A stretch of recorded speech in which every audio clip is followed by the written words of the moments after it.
What? Are either one of these any good? I don't watch movies. You twins? Nah, we cousins. Well, I'm getting ready to watch a video. Really? What? Oh, just some scary movie. You like scary movies? Uh-huh. Well, that was a metaphor. Okay, you know, Max, sometimes I'm just riffing. Would you allow me to riff? As the leader, can I riff? Can I riff? Yes.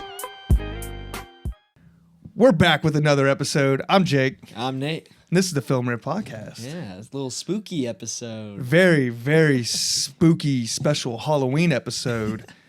Yeah, we got a lot of horror news, a horror movie review.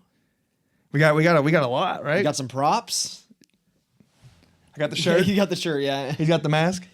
Yeah, this is actually from a Phantom of the Opera couples costume I did last weekend for a party, but I guess now I'm Phantom of the Pod. He's been waiting to say that all week. I've been thinking about that all morning. Woo. Disgusting.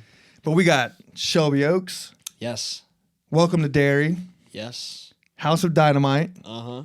And last but least, the Mastermind. Yes. And you have a little thing planned for us, right?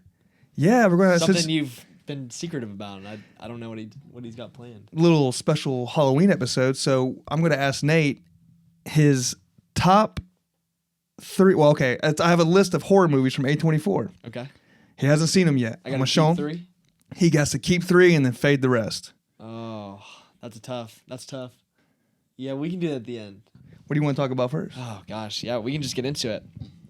Just announced, I think, over this past weekend, but The Shining, one of the best horror movies of all time. Stanley Kubrick. Coming to IMAX, huh? Coming to IMAX in December, which I'm definitely there. Are you? Yes. Man, December. On the big screen, there's certain movies that come that are like re-released in the movie theater that I feel like you have to go see. That would be cool. I went and re-saw Interstellar this past year when it came out, or I think it might have been last year. But the IMAX re-release and the fact that The Shining's getting an IMAX release is cool. Fantastic. Yeah. Are you a Shining fan? Yeah, but I'm not like huge. Really? Oh, I like it. I don't know. I will say it's a little boring at times.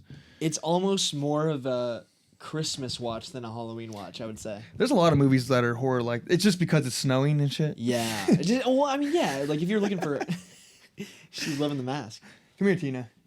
But she's trying to see who's in there. Who is that? Yeah, a good example would be like Black Phone 2. Like that's a movie I could see myself more watching in the future during Christmas time. My biggest one would be Rosemary's Baby. Yeah, that's a Christmas Halloween movie. The Lamb, which I know you haven't seen that, but yeah, but that's kind of Christmas. Yeah, I'm pretty sure like the Lamb's born on Christmas. Okay. Black Christmas, that's a great one. I don't know if you've ever seen that one. Krampus. And, Krampus. Yeah, I think that's. I honestly. Those are the big ones. Rosemary's Baby is a big one that comes to mind when I think of horror. Oh, dude, if Rosemary's Baby ever got a re-release in IMAX, I would be there. That'd be tough, though. Really? It's just too old. No, but I feel like older movies on the big screen are almost better than all of the new movies that come out nowadays on the big screen. Well, one thing I noticed, other than big blockbusters, I guess if they make it, there's something about watching film, like movies shot on film, on a big screen. Yeah, that's just true. So much different. Then it's like, we've obviously grown up in like the digital age of film, and I think people are just now kind of starting to get back over the last decade into filming on film. Mm-hmm. And so it's like, it just looks so much better.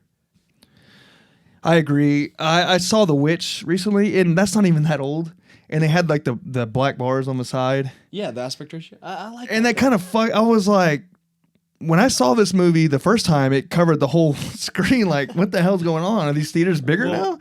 When I saw The Lighthouse back in the day, when that came out, and that's not even that old either. No, that was not that old. But when I saw that movie, it was the black bars on the side. It was just I can't think of what the exact aspect ratio is that it was filmed on, but it was like that. Really? Movie, maybe The Witch was, and I just don't remember. Yeah, I mean that was a long time ago. Was that 2015? 2016, but like, I mean shit was still modern back then. It wasn't like we're in this new era where there's not black screens. Yeah, no, that's or black bars. I mean, yeah, black bars. It just threw me off. I was like, huh, all right. Yeah. No, but I mean, how could you not? How could you not go see The Shining? I mean, that's like a once in a lifetime opportunity to see it in IMAX. I guess I'm just not like huge on it like that. Yeah. It does look good though. It is very well directed. I just think Stanley Kubrick as a director, like I missed because I think 2001 came out back to the theaters fairly recently, and I missed that one. What was it? 2001: A Space Odyssey. Oh yeah, did it? I didn't know that. Yeah, it did. Damn, Within the last few years, I think. that's cool. Yeah, but I think it was celebrating the 50th year, that 50-year anniversary. Oh, that or makes something. sense. Yeah, That makes sense. and I mean, The Shining's coming up on what, probably 40 years, maybe. Dude, I don't know. How old is The Shining? Well, I'll tell you right now, fucking Jack Nicholson's like 90. So The Shining's 1980, so I guess it's yeah. 30. Don't put me on the years old? spot, brother. 35 years? Yeah. No, yeah. Well, okay. So Jack Nicholson was like 45 when that came out. Oh, what am I talking? 45. 45. I can't math. Dude. I'm about to say, yeah. He's like almost 90, if not 90. He's gonna be dead soon. Bro, he is not. He's like almost 75, maybe. Oh, he's like late 80s to 90. No, he's not. He's late 80s. Pull it up. He's 88. Yeah. Holy crap. Yeah. That's why when I He's retired, right? I haven't seen him in anything in so long. well, yeah. Well, that's why I said that, because when I looked it up, I was like, damn, he looks like an old man, and like he looks like like he's in his 40s. Like, god damn, how old is he? And I looked it up. I was like, Jesus. Huh. Name a more iconic horror movie other than like Oh, the iconic? classics. Other than the iconic, Yeah, the other more than, iconic. other than the other most iconic ones. I mean, dude. I mean, Anything that's not fair. Yeah, that's true. That's, yeah, it literally eliminates all of them. yeah, they're all good. The Nightmare on Elm Thing, Street, Friday the 13th. Oh, here's a question: Halloween. do you consider Alien a Halloween type of movie? It's a horror movie for sure, but Then I would never think have a craving to watch the Alien movies during Halloween. During Halloween, yeah. Sci-fi in general, huh? Yeah, sci-fi horror fits in such a weird category. There is one, The Thing. That's yeah. That's almost a Christmas. You know what? Put that in the Christmas one. There you go. Christmas horror. Yeah, but it's definitely a Halloween. Yes. Because at Flix last year they had it come out like around like the 28th, 29th, and I went and watched it Yeah, in theater. I can't believe we didn't think about that. That's one of my favorites. I love that motherfucker! movie. I pulled it out. What are you talking about? Can't believe you didn't think about it. My bad. My bad. I'll give you credit. On that one. No, but I mean, that's Yeah, like just, that one's always brought up. it is. Yeah. No, but just such an iconic movie, and I get your point. I'm not saying it's not iconic and great. Yeah. I agree. yeah. Maybe you it's watched because the documentary uh-uh. about the making of the movie? I think it's like Room. Oh God, what's the room number? 201. Yeah, Room 237. My brother went there like recently, like a vacation where's thing. that? It's in Colorado. Is it really? Yeah. Where's it? Colorado Springs? Nah. Well, fuck. I just watched the movie. I should know because they say it in the movie. Maybe Denver. Well, I don't think they're in Colorado in the movie. Yeah, they are. No. Pull it up, J-Mo. Swear to God. Dude, I thought it was almost like somewhere more. Like Montana or something? Yeah, something like that. No, it's Colorado. It's a real theater. I think it's based on a real theater. I'm sorry. It's a real hotel. And all right, yeah, just type in the wiki and it'll be like based on. Oh, it is Colorado. Damn, dude. I thought you were the fan of this movie. You're just locked I in. literally just watched it. You're locked in today. I'm not. Yeah. Well, I just watched it, and my brother went there to visit it, so I was like, I got all these things that make me remember it. I mean, I probably knew that at some point, but just forgot. I don't know. But yeah, we can move on. We got a little We're Halloween cocktail. Yeah, witch's brew. No, Monster's Blood. Monster's blood. Monster's Yes. Blood. You made it, so I guess you get to name it. Yeah, well, I took a picture of it from the bar I was at that had it. It had all the ingredients on Copied it. it? Yeah. Nice. That's hilarious. Yeah, we can move on. She was fire, dude. I was like, It is good. I am definitely making this at home. And I was like, I'm not going to remember the ingredients. I was like, Which bar was it? Millennial Lounge? I don't know. For the millennials, eh? It's fairly new. Wow, you Gen say Zs that. aren't- Gen Zs aren't allowed, eh? Bro, that's all that was it. Well, it's mixed. It's like a lot of Gen Z kids and then millennials Okay. kind of meeting up. Yeah. So like this right now. Like this Kinda, yeah. podcast right Yeah. now. Okay. All right. Well, Drinking the same shit, too. speaking of other iconic IP, Friday the 13th, A24's Crystal Lake show just finished filming. I we talked about this a while back, but I still don't really know how I feel about it. Well, it's A24, so. Yeah, it's A24, so like obviously I trust them to make a good show. Yeah. But at the same time, It's IP hell. Friday the 13th, I like those movies, like to a degree. But I think it's honestly like one of the ones that's very overhyped. Like one of the franchises that's way more beloved than I think it actually deserves to It's be. just the first two were like good, and then it gets Dude, the rest are terrible. they get stupid. So does Halloween. You can say that literally about Halloween too. They have like 2 good ones, 3 maybe. H2O. That's debatable. I like H2O. If you like it, I get it, but like it's not It's very 90s. because it wouldn't be considered like people would. Yeah, Yeah. it's not like a well. I guess if you like it, that's all that matters. But it low-key sucks. Yeah. Halloween 2 is fine. You can say that about Scream. Literally all the slashers. It's like the first 2 are like good, and the rest. I don't just think go to there's a shit. bad Scream movie. Have you not seen the last 3? Scream? The last 2 weren't bad. Oh, What do bro. you mean? They weren't that bad. If you compare them to like the first one was actually a good movie. The first one, yeah. No, the second one's fantastic. They all like, it's just The all third these. one's mid. The fourth one's good. 5 and 6 were. I liked 5 and 6. They're good for today's times, but if you compare it to like what it once was, it's all like a joke now. Yeah, but they're It's- fun. They were like, Yeah, but they didn't used to. They used to be more than just fun. They used to be like a good movie, like a plot behind it. And I get it's a teenager dumb horror movie at the end of the day, but there was like a story and like good acting. Now it's all just like I don't think the acting's bad. I think the cast of the newer ones is pretty good. maybe not specifically for Scream. Cuba Gooding Jr.'s son, Mason Gooding. Mason Gooding. But you can't say here. I mean, if you Jenna compare Ortega, them, Melissa Barrera, they're all good. They're all great. I guess what I'm trying to say is like the movie. It just seems like it's all a cash grab now, and the movie. No, I mean they're all meta commentary. Like that's like their. Well, that's Scream's That's their thing. whole shtick. Yeah, Well, I didn't say that. they don't feel cash grabby to me. I mean, It's like what's a fun kill? The story's going to be who gives a shit. every sequel ever made is a cash grab. That's why they all suck. I think all the slashers were like the first like 2 or 3. There's like dude. you know what I mean. Then they all. I think, but Scream is the only horror franchise that doesn't have a bad entry. I think. I don't know. I didn't think I liked it for today's times, but if this one would have came out right after the first one or first 2, you'd have been like, "Damn, they really fell off." Well, that's just so different. But yeah, I mean, I guess you can make that argument for any legacy sequel, though. Yeah, everyone's kind of. But you're saying that it's not bad though. I don't think it's bad. Okay, that's fair. I mean, Yeah, I mean, I don't think they're better. I don't think they're on par with the original, but what is?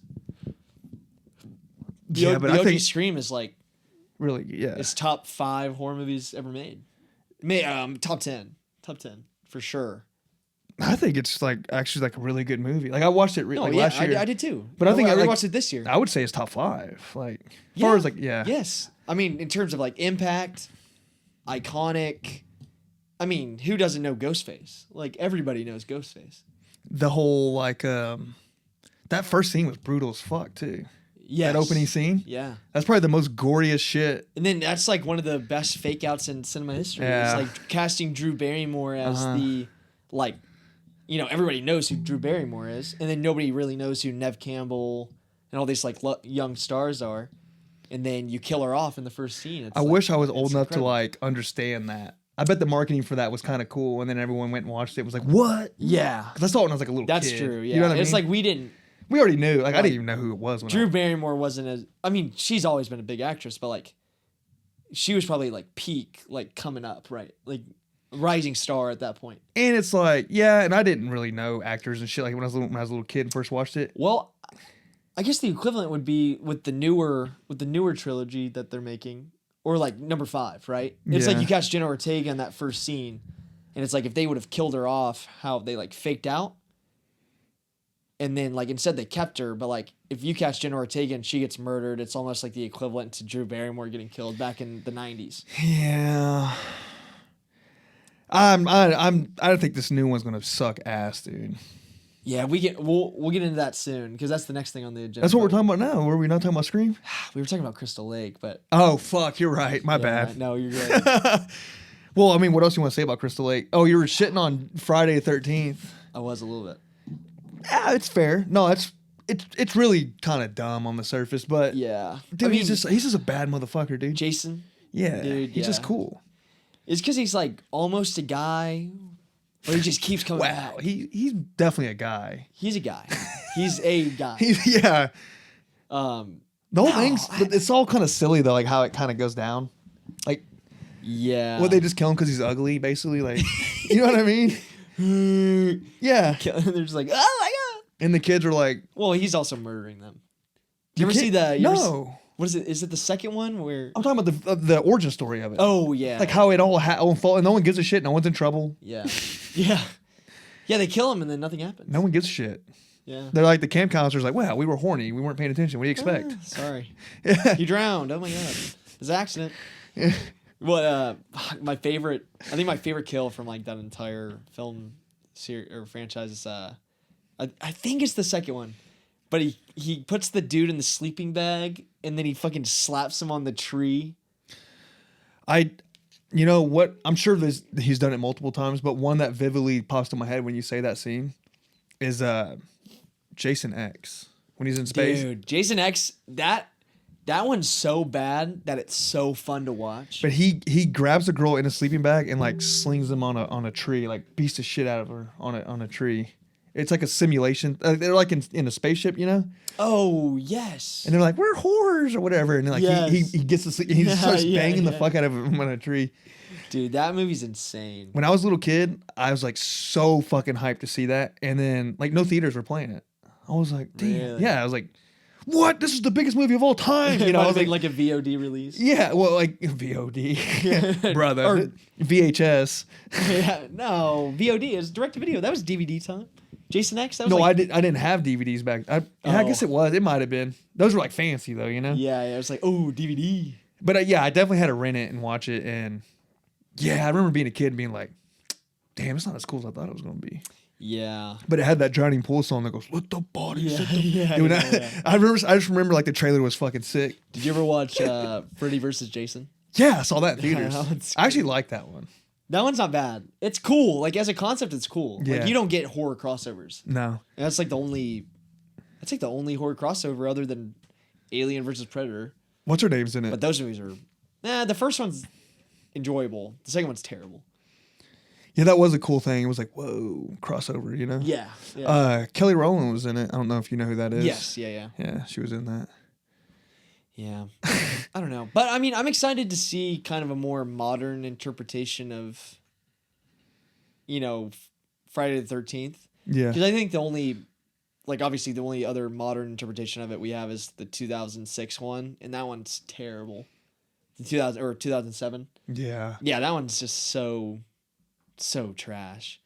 And I don't know, but it's kind of weird. I saw I don't know if it was an official poster or maybe it's just something online that I saw, but they had like the hockey mask in the marketing for it, which obviously you have to. You have to have like the iconic mask in the marketing. But then it's also like it's a prequel. So it's like Jason's not even going to like be in it, right? Fuck. Because I don't even know like what the show's even about. So it's 100% a prequel. Yes, yeah. Damn, dude, that really just stumped me with that. Well, what are you gonna do? I didn't even You gotta- think about that because he's not even in the original one. He's not even he's just a kid. I don't know. Okay, it says the show will explore the origins of Jason Voorhees and the events at the infamous campsite. The story focuses on Pamela Voorhees and her descent into madness, setting us the backdrop of the town surrounding the lake. So it's about the town. So is it? Oh, and it's starring Linda Cardellini, who was she's been in a ton of stuff, but Freaks and Geeks. I don't know if you ever watched that. Well, here's my question. Is it so? It says specifically Jason. So or is it like the aftermath of him dying? And It's the then aftermath of him dying. Okay, And and then- Pamela Voorhees going crazy and then murdering people. Man, I kind of would too. If I had a kid who was ugly as hell and everyone hated, and then you And then he fucking drowned, and then and you you let kill him him, die. they killed him. Yeah, and then no they one kill- gives a yeah, they did shit. kill him. And then what? There's got to be a court case, right? And they basically told her to fuck off because nothing happens. Yeah. I'd be like, you know what? Fuck it, I'm killing everyone. Yeah. I mean, it's definitely like a valid excuse to go Yeah. batshit crazy. Because he's probably like bullied and shit. Because Yeah. you see his face, Yeah. he's like Elephant Man. Yeah. You know what I mean? Yeah. So he has a hard life, and then he gets his ass kicked, and then drowns, and no one gives a shit, and then you get no justice. You're like, you know what? Fuck it. It is like the saddest thing you've ever. Yeah, you you've kinda feel ever bad heard. for him, huh? Yeah. It's like, you know what, Jason, kill those kids, bro. Well, that's one reason Fuck he yeah. kills is because they kill his mom, right? I know, yeah, maybe because he ends up coming back from the dead in the second one, and then it's been so long. I honestly kind of forgot the lore. I'm a like little bit. pretty sure his mom gets killed, and then I can't remember how he comes back. I think it's just his spirit like comes back. He's just like he gets brought back. I don't think it's anything specific. He just reanimated. No, I knew this, but regardless, I'm pretty sure like his thing is like his mom got killed. Obviously, him getting killed, but like Yeah. so it's kind of like, well, I mean, people talk that talk. Like I would kill anyone for my mom, but Yeah. would you? Because Because Jason's doing it. Jason did it. Yeah, What are you, a weenie, bro? yeah. There's like I think it's the third or fourth one. He gets like sent to like hell or something. Yes, Jason goes to hell. Or he's about to, and then like it's not even him. It's a guy who just dresses up as him. Yeah. That's when it really. That I mean, one's it's bad. all yeah. And They're all he's- oh my god, Jason Takes Manhattan. That one's That's terrible. stupid. That's so bad. Well, he gets like electrocuted and brought back to life or some shit, and then the lady they throw him in the lake on one of them and with the chain, and then some spiritual lady's like, ooh, he's down there. Let me bring him out, and there's like no rhyme or reason why Yeah, she it's like a does it. voodoo thing or She just does it. Yeah. It's like, I want to bring him back, Jason. Yeah. No, I don't want to shit on it too hard because it is like it's just cool. They're classics. Yeah, It started the whole camp, right? Or was there another one before that? Yeah, I mean, it created that whole like campsite horror. I mean, Yeah. Well, there is another one that came out around that time. I can't remember which one's first. what, Sleepaway Camp? I can't remember. It was that 80s one. Yeah, I don't know. But that's the one that everybody thinks of when you Yeah. think of like Oh, campsite horror. It's Friday the 13th. Yeah. And then the ch or whatever. By the way, my birthday this year is Friday the 13th. Yeah. I can't wait. Yeah, you were like, man, my birthday sucks. It's on Friday 13th, the same day as St. Patrick's Day. I'm like, dude, that fucking rules. Yeah, that is pretty dope. That's pretty dope. What more could you ask for? Yeah. Yeah. All right. Well, we can get back into Scream because I mean, obviously, huge. Great. I mean, perfect timing for us filming this Halloween episode today. The new Scream 7 trailer dropped. It looks bad to me, dude. Yes. Looks Well, stuck out of time bad. I won't say bad, but aggressively mid and like uninteresting at all. Like it'll be a fun movie to go see because it's Scream, dude. Like, I think it'll be entertaining at the least. I think it just makes me mad of what they did to this. It's like, look what you massacred my boy. Like, look what you did to it. you did. That's why, like, if this was like a new thing, it'd be like, whatever. But Well, okay, you have to think, like, obviously we have different opinions, like what we were saying before, but I really liked what they were building up with the new trilogy that they were going for with, like, Melissa Barrera and Jenna Ortega's sisters' characters. And how, like, Melissa Barrera, the main girl of the last two, was the legacy, or, like, the daughter of Billy Loomis, who's, like, the OG killer, right? And how she's, like, the daughter of him, and she's, like, fighting these psychotic killing like instincts that she like feels like she wants to murder, and it kind of like builds up her descent into becoming the killer. I forgot about that. Yeah, it's like it was just a really interesting plot point that I really enjoyed like watching, and It was okay. but then but I mean it felt like a unique way for the franchise to go into an interesting direction instead of just rehashing the same thing over and over again. No, I get it. It just seemed like it was running its course. Like, damn, any moment it's about to drop, and I think this is it now. Yeah. No, yeah, definitely. And it's like, I think the second, I mean, it was announced over a year ago, but they fired Melissa Barrera for comments about pro-Palestine. Really? But Yeah, doesn't yeah. everyone do that? Yeah, dude, everybody, no, but That's why I was like, what? She made comments on her Instagram about being pro-Palestine, I'm pretty sure, and they fired her. There's got to be more to it if like No, that. no, Because no, like literally that's- every fucking No, that's- actor no, says no, that but shit. like she got fired for it. And then Jenna Ortega left the movie after she got fired because she was like, I'm not doing this movie without her. Which is honestly kind of goated by her. That's like a... Oh, I guarantee your agent's like, hey, this is going to be a good chance for you to jump on this. Everyone's going to be like, wow, you rule. I guarantee you Jenna Ortega didn't make that decision. Yeah, I don't know, but I don't know. That's just me. But yeah, you're very simple. You really think she's? I don't know. But I think it's cool that she left the movie for that reason, if that's the real reason. And like, tell us in the comments. I don't know it, but this trailer did nothing for me, dude. And it's even like bringing Sidney Prescott back as the main character, and I just and for some reason, it sucks because at a time where they announced like Scream 5, if they announced that like they were sticking with Sidney Prescott, I would have been so hyped. But then like they introduced us to this new storyline with the two new main characters, and I got invested in that. And now they're like tearing that apart, throwing it away, and then just bringing Sidney Prescott back out of nowhere. And I'm like, dude, I don't really fucking care anymore. She's been sidelined the last 2 movies. It's like, who cares? And they're hinting they're bringing that one dude back, that he didn't die. Who? His voice is in it. Who? Dewey. Is that his name? Dewey? I can't remember anymore. Yeah, the cop who dies. Because he dies in the, His what? voice wasn't in the trailer. Yeah, it was. When? At the very end. And there's like a thing that they say.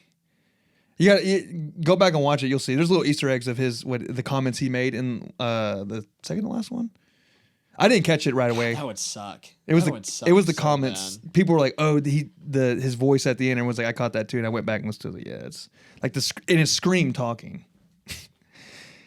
Yeah, but there's no way that Dewey lived because they've acknowledged him dying for the last 2 movies. I know. I'm with you, but it wouldn't surprise me if they did some. Well, he's on the cast.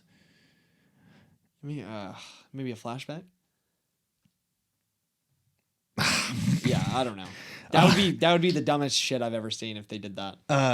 But I don't know, dude. It's just like the cold. They like teased the cold open with them like staying at the Airbnb murder house Airbnb, and it was like that comedic actor who I've seen in a bunch of stuff. Yeah, and he's funny, but like, who is that? He looked familiar. His voice. He's been in a ton. He talks like broy. Like you can Yeah, tell. he's very bro. Yeah. Yeah, he's very broy. Ooh, look at me! I'm the funny guy in it. I'm laying on the Dude, ground. but it was just like, it just did not get me hyped at all. And they're copying the cliche like mentor. Like Yeah. we've seen it with Halloween. Yeah. Like you gotta shoot him in the face. By the way, trailer showed the whole movie. Okay, but that's Scream. That's Scream's thing. It's like, oh, you got to double tap them because they always come back. That's Scream's thing. They've done that in every movie, even the first one. Well, okay. In the first one, it was like a meta thing. And they're like, I mean, that's what it still is. It's just not. I feel like in this, she was like, but the killers are doing that, right? To be funny, like sarcastic, like make sure to, kill us because we'll come back like they do in the recite like the horror movie. Yeah. This wasn't, did you know what I'm talking about, right? You saw that when she was like, shoot him, like it was like a real thing. Yeah. It just seemed corny. And then like we saw it already with Halloween with Jamie Lee Curtis. I liked the first 2 movies in the new trilogy. I found them like very enjoyable. Oh, I fucking hated it. But that last one was terrible. And I'm on which I was very intoxicated watching it. I actually kind of thought it was dope. The last one? Yeah, I know. I need to That's rewatch crazy. it. I know. Dude, the last one was Well, they all suck. It's like you're comparing shit to me, but like I thought that was like just because the kills were I kind brutal. of like the comedic side characters and like I don't know. I enjoyed the first one. The second one was okay, but I enjoyed that first one. Yeah, I don't know. I just can't take Jamie Lee Curtis serious as a badass. And, Yeah, I don't know, but he's coming back, and I'm gonna be ready. Why is no one called the FBI? Is my thing. And these, yeah, there's a guy who comes back and just kills every fucking year, and we're just gonna leave it up to like some fucking high school whores. yeah, yeah, for real. And also, here's a funny thing if you think about it. The first one, right? He's like not Jason. Michael's this crazy dude. Is like he's killed like one person. Yeah, He's evil. And I've evil incarnate. and he's like, I've been studying him for so long. It's like, well, you need to be fired. We need to get someone else in here that can do their job. Yeah, clearly you haven't helped him at all. He's still a psychopath. What are you studying? Yeah. And he breaks out every Halloween. It's like, well, Yeah, it's like we'll just leave. It's like, let's not get anyone else, and we don't need help. We'll just, the sheriff and the high school horrors, like. yeah, for real, dude. I love the movies. It's just funny. It is funny. It is funny. Yeah, Loomis is such a goofy fucking characters sometimes. I also hate those newer ones. The Well, Rob Zombie ones. yeah, I'm gonna say you hate those, but I love those. Well, I didn't watch the second one, the first one. The second one's a I little. hate them both. I love that first one. I dude. hate Rob Zombie. I don't think Rob I Zombie. like his movies, man. Dude. Really? I mean, I think he's talented. I think he's You're talking about he's got a director? very unique view of horror that's very like off-putting and upsetting. Yeah. And that's just maybe not for me. We But like I do respect him. I respect him. I don't like his stuff. For me. Why don't you respect, or what do you respect about him? What do I respect him? That he's able to do it. Well, I respect. You just don't want to sound like a hater. No, I respect. you don't House like of a Thousand Corpses. That's Okay, so you do like that? I think that I don't like it, but I respect it. You know what I mean? You like the idea of it? Yeah, like his style is respectable. Like the hillbillies are like this crazy. Yeah, I dude. just hate the hillbilly, like just redneck, trashy. Why? Dude, that could be real. That's what's scary to me about. And that's not just scary, like but kind of realistic. like if It- you yeah, if you it broke is. down in some weird hills have eyes type place, like there might be some weird motherfuckers out there just doing shit like that. You know? Yeah. That shit spooks me, dude. Yeah, like He'll Have. Yeah, Well, that's I mean, dude, that's a little. classic. That's like science. You know, there's where they get like kind of They're mutated. just inbreeded. I thought like maybe it's another one. I thought there was like a point where they end up being like they got like some weird chemicals in them. Maybe that is Hills Have Eyes. Yeah. I can't remember. Yeah, I don't know. I think it is. Yeah. I think you're right. I can't remember if it was the first one or if they just kind of got weird and out of hand after they started making more. Yeah. But anyway, the point is like that hillbilly small town shit, dude. That can. When I was that shit could happen. Yeah. when I was storm chasing like last year, we ended up like in the Panhandle, Yeah. Texas side, Mhm. and I'm telling you, it was towns like that, dude. It was weird. Like they just have a gas pump just sitting there in the middle of nowhere. You just go in and just there's no store. You know, it's just small like that. And I was thinking, I was like, dude, if I broke down here, this would be so fucking scary. Like a cop pull up and be like, you look a little lost. You know, like, Follow me into town. Yeah. We'll help. We'll fix you right. hey Jimmy, we got another one. You know? Squeal like a pig. Yeah. Just go full deliverance on you. Fuck, dude. Like that. I was like, dude, this is spooky. Like, Yeah. what y'all doing out here? Dude, small town. Dude, I remember I was on my way down to San Antonio one time. I broke down and I had to go to this little podunk, like literally like a 5-block town, and like get my car fixed. And it was like I was looking like it's eerie. Yeah. Very eerie. Well, some of them seem like welcoming, Yeah, some are just like. but it just seemed like abandoned, you know? And then there was no cell phone service either. Like the entire town didn't have cell phone service. Yeah. I'm like, fuck my life, dude. No, I know. Yeah. But I guess that's what I was saying about Rob Zombie is like Texas Chainsaw Massacre, for example. Yeah. You know, there's some movies that everyone thought was real forever. Like Texas Chainsaw Massacre, I remember that came out in the 70s. So when I was like 10, 12, 13, 14, people at that time still thought it was real. Yeah. Like, yeah, it's based on a true story. Yeah, it had like a lot of like lore to it, like that people bought into. You know. Everyone just assumed if it says it at the beginning that it's real. Yeah. Because it says like based on events Based or whatever. on- Because it is. It's based on that. I think it's that Netflix guy Yeah. that just Ed came Gein? out. Yeah. Yeah. The guy. No. Yeah, it is. Because he. Ed Gein? Yeah, because he chopped his mom up and wore her skin. Yeah, and the serial killer. Yes, and that's what this is based on. Like it is influenced by a dude that would put on faces and shit. Yeah. Yeah, that's true. That's true. So technically, they're not lying. No cap. No cap. All right. Yeah. We can get back to Scream. Are you still talking about this shit still ass talking fucking about this franchise? shit-ass This movie? dead franchise? This Final Destination? You know what? I'll buy into it until I see it. But yeah, dude, it just sucks because I think I can't think of their Guy Busick and oh my gosh, Brother, don't the even. guys who wrote and directed the newer ones, Tyler Gillette and Matt Olpen. That's who I'm thinking of. And they're written by Guy Busick. But those two directors, I really like them a lot because they did. You ever seen Ready or Not? I think so. Dude, great little horror movie if anybody hasn't seen Ready it. or not? It's the one where the girl marries into the family and she has to play the board game and they end up like shit goes crazy. Fuck, this sounds so familiar, but I don't. Yeah, really good. I love that. That's like honestly one of my favorite horror movies. I would say it's like up there, like in the top 20. Top 20? Damn. Yeah, I'd probably put it in When top did it come 20. 2019 maybe. Huh. But great movie, and they ended up doing that Abigail movie that came out 2 years ago, or maybe a year ago. And then they made the first two newer Scream movies. And dude, I just think they're really talented, and they just have kind of like a cool style, and like they're really good at mixing the comedy and the meta humor and the horror, and just kind of like making they make a really fun movie. And they're not a part of this newer one, I don't think. Maybe they're like producing. Oh, okay. But I feel like when they attach like the old directors' names as producers, it's like bullshit. I just saw that, looked up that movie. I know exactly what you're talking about. I did not see it. Oh, hold on. I didn't know this. Scream 7, the one that's coming out, the one that we saw the trailer for today, is being directed by Kevin Williamson. And he's the guy who wrote the original Scream and wrote like The Faculty and I Know What You Did Last Summer. He wrote all of those.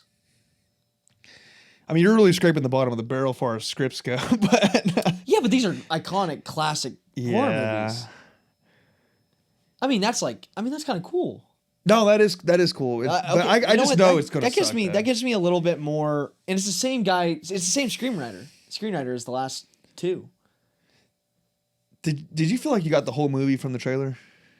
Like 90% of it? I mean, okay, I watched the trailer while I was at work today, and so I didn't really get a lot out of it. I feel like I got the whole movie, and I feel like there's no like the only thing this movie's gonna be fun is like the unique way they're killing people. Yeah, I don't really care about the mom-daughter relationship that they're building up. Well, Scream seems lame as hell too. He's just like he narrates the entire trailer, and it's just like he does, and I don't love that. It's just so lame. I don't like that either.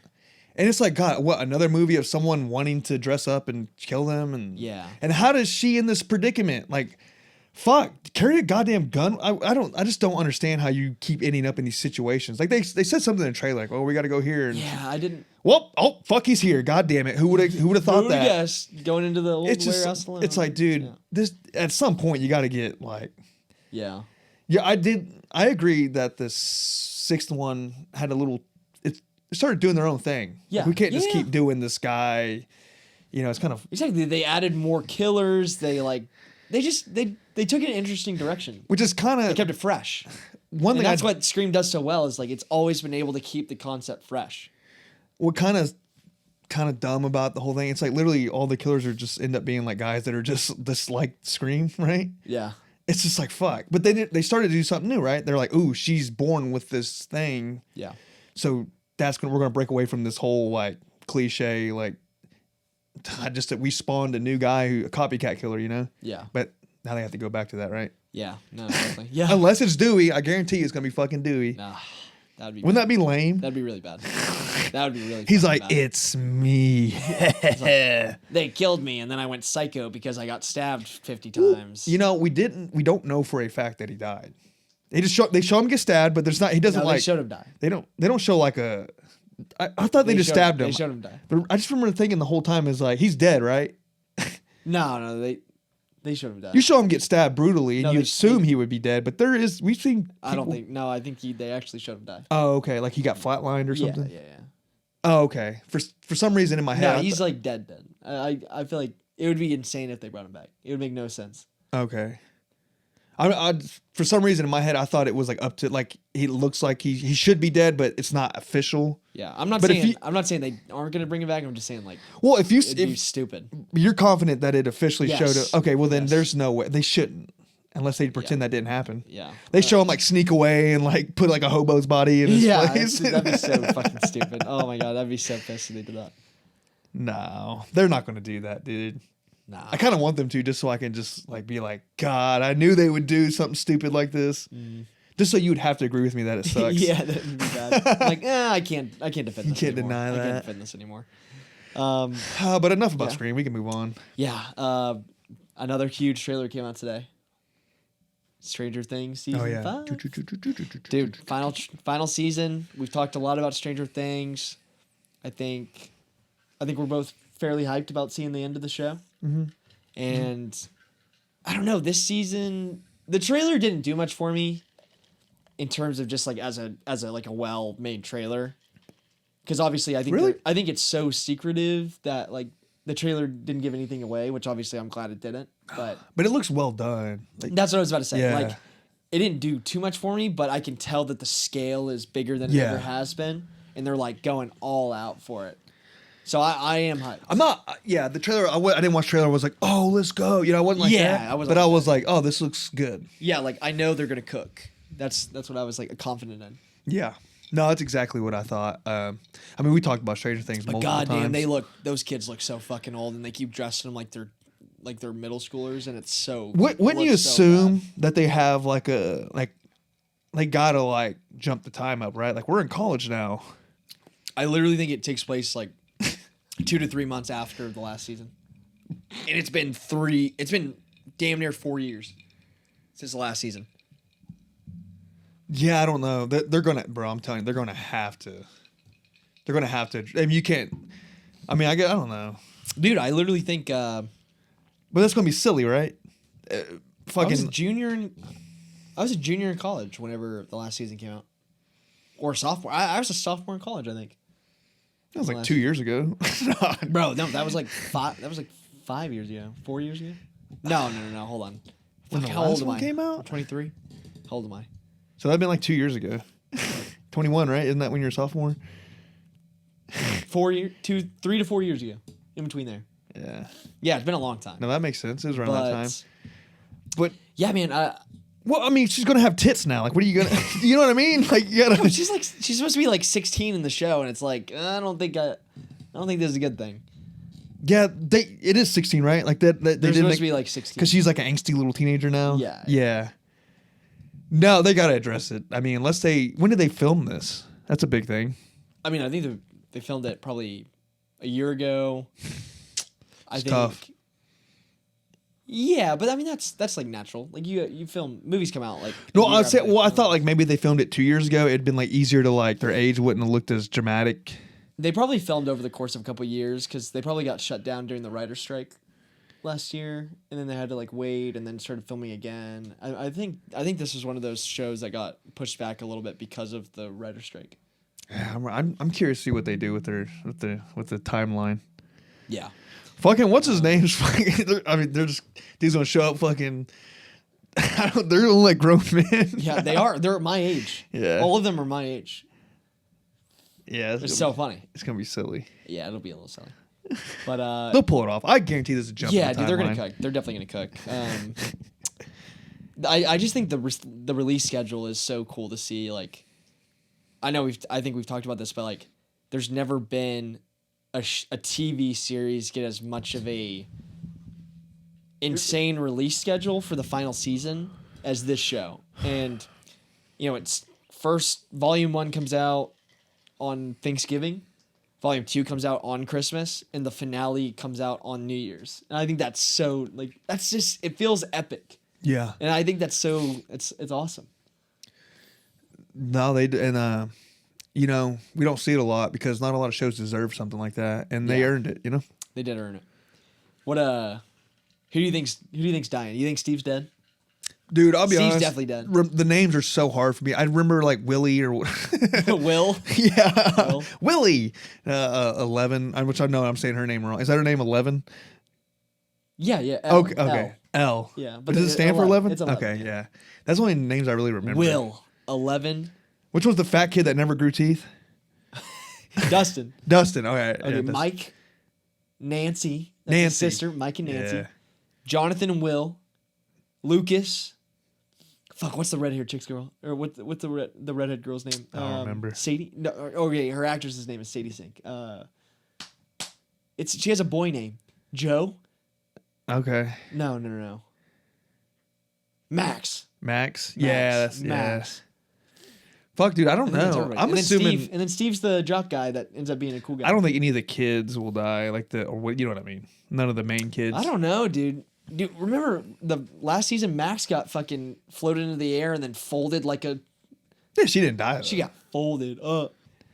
So what happened after that? After she got folded up like a She's pretzel? just in a coma. Oh, okay. I can't And remember. then Vecna opens up the portal, and I think and then all of the Upside Down spills out into the real world, and so now they're like having a battle in Hawkins. That's the final season. Oh man. Yeah. She's gonna. They're not just gonna put her in a coma and just.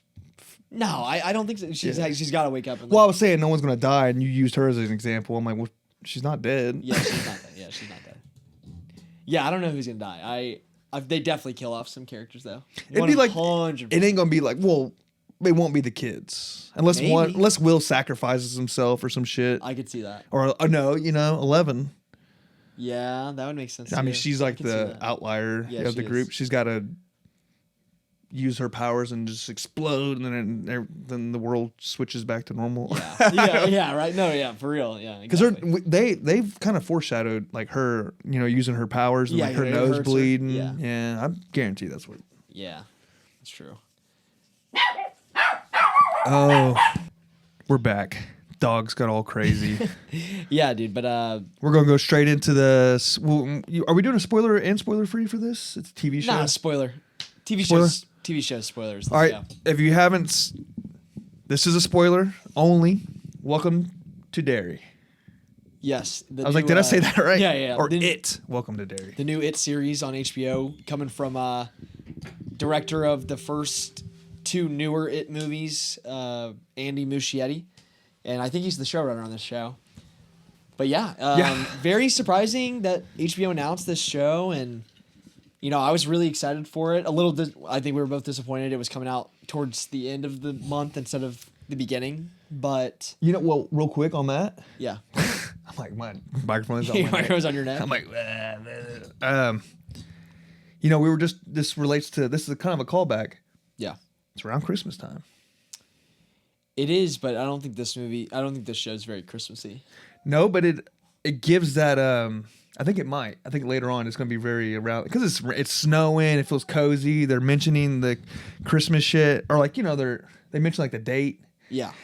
And so it makes sense for them to put out 2 episodes in October, and then it kind of fades into the. Yeah, if they went that route and kind of reached that, like kind of that holiday season in the show itself, then I think it would warrant that. But I think they will. we'll have to see. And yeah, I don't know, but I'm excited for it. This first episode I didn't love it, but it definitely got me excited to see where the show's gonna go. Exactly how I felt.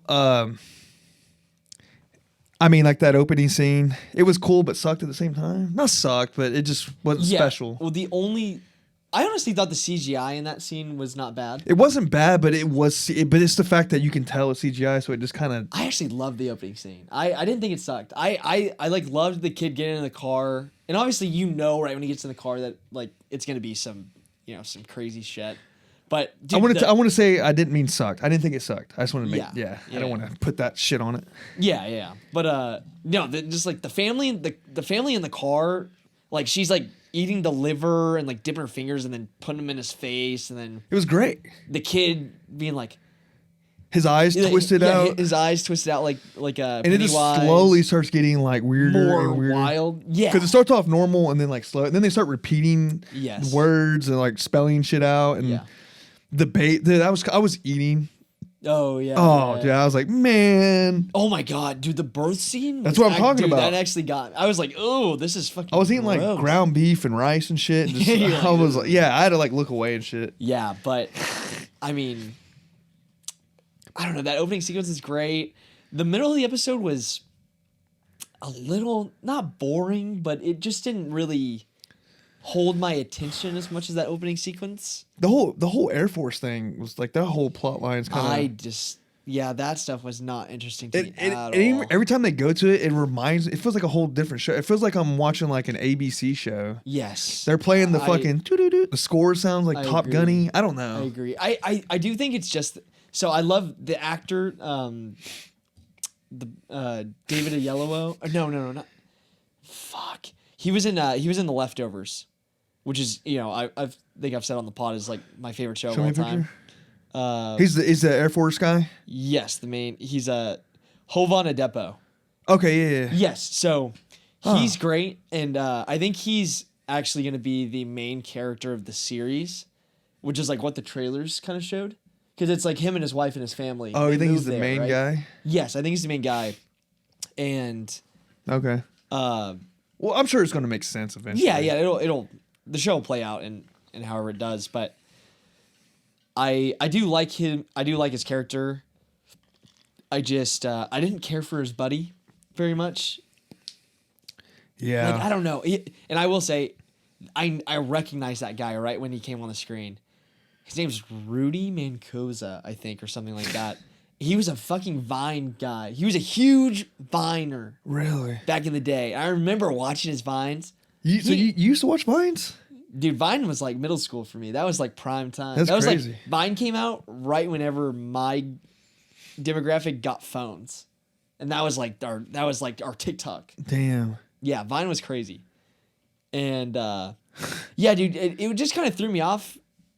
And he wasn't bad in it at all, like by any means. But like it was kind of threw me off. Well, the plot line kind of sucks, but you his know it's plot- going to have his- something to do with. Yeah, the script was bad on their stuff in this first episode because we were talking about this before we started filming, but that fucking sequence where he's getting beaten up in the room in the middle of the night, and then they like fend off the guys, and then they just sit on the bed and like, oh man, glad we got out of that one. Yeah. Let's just go back to bed. Yeah, it's like that is the most. I was thinking the whole time. Yeah. And I'm glad you shared that same sentiment because I was like, that was fucking stupid. Yeah.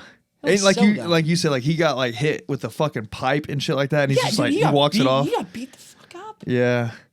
And He was fine. and that'd be terrifying, even if like yes, that's terrifying with just regular dudes doing that. But you got guys dressed up in like crazy fucking hazmat suits and are talking like, just give me the, like I would assume if I'm him, I'm assuming it's like some weird Chinese, Russian espionage. Yeah, like yes. Which yeah, is yeah. terrifying, first of all.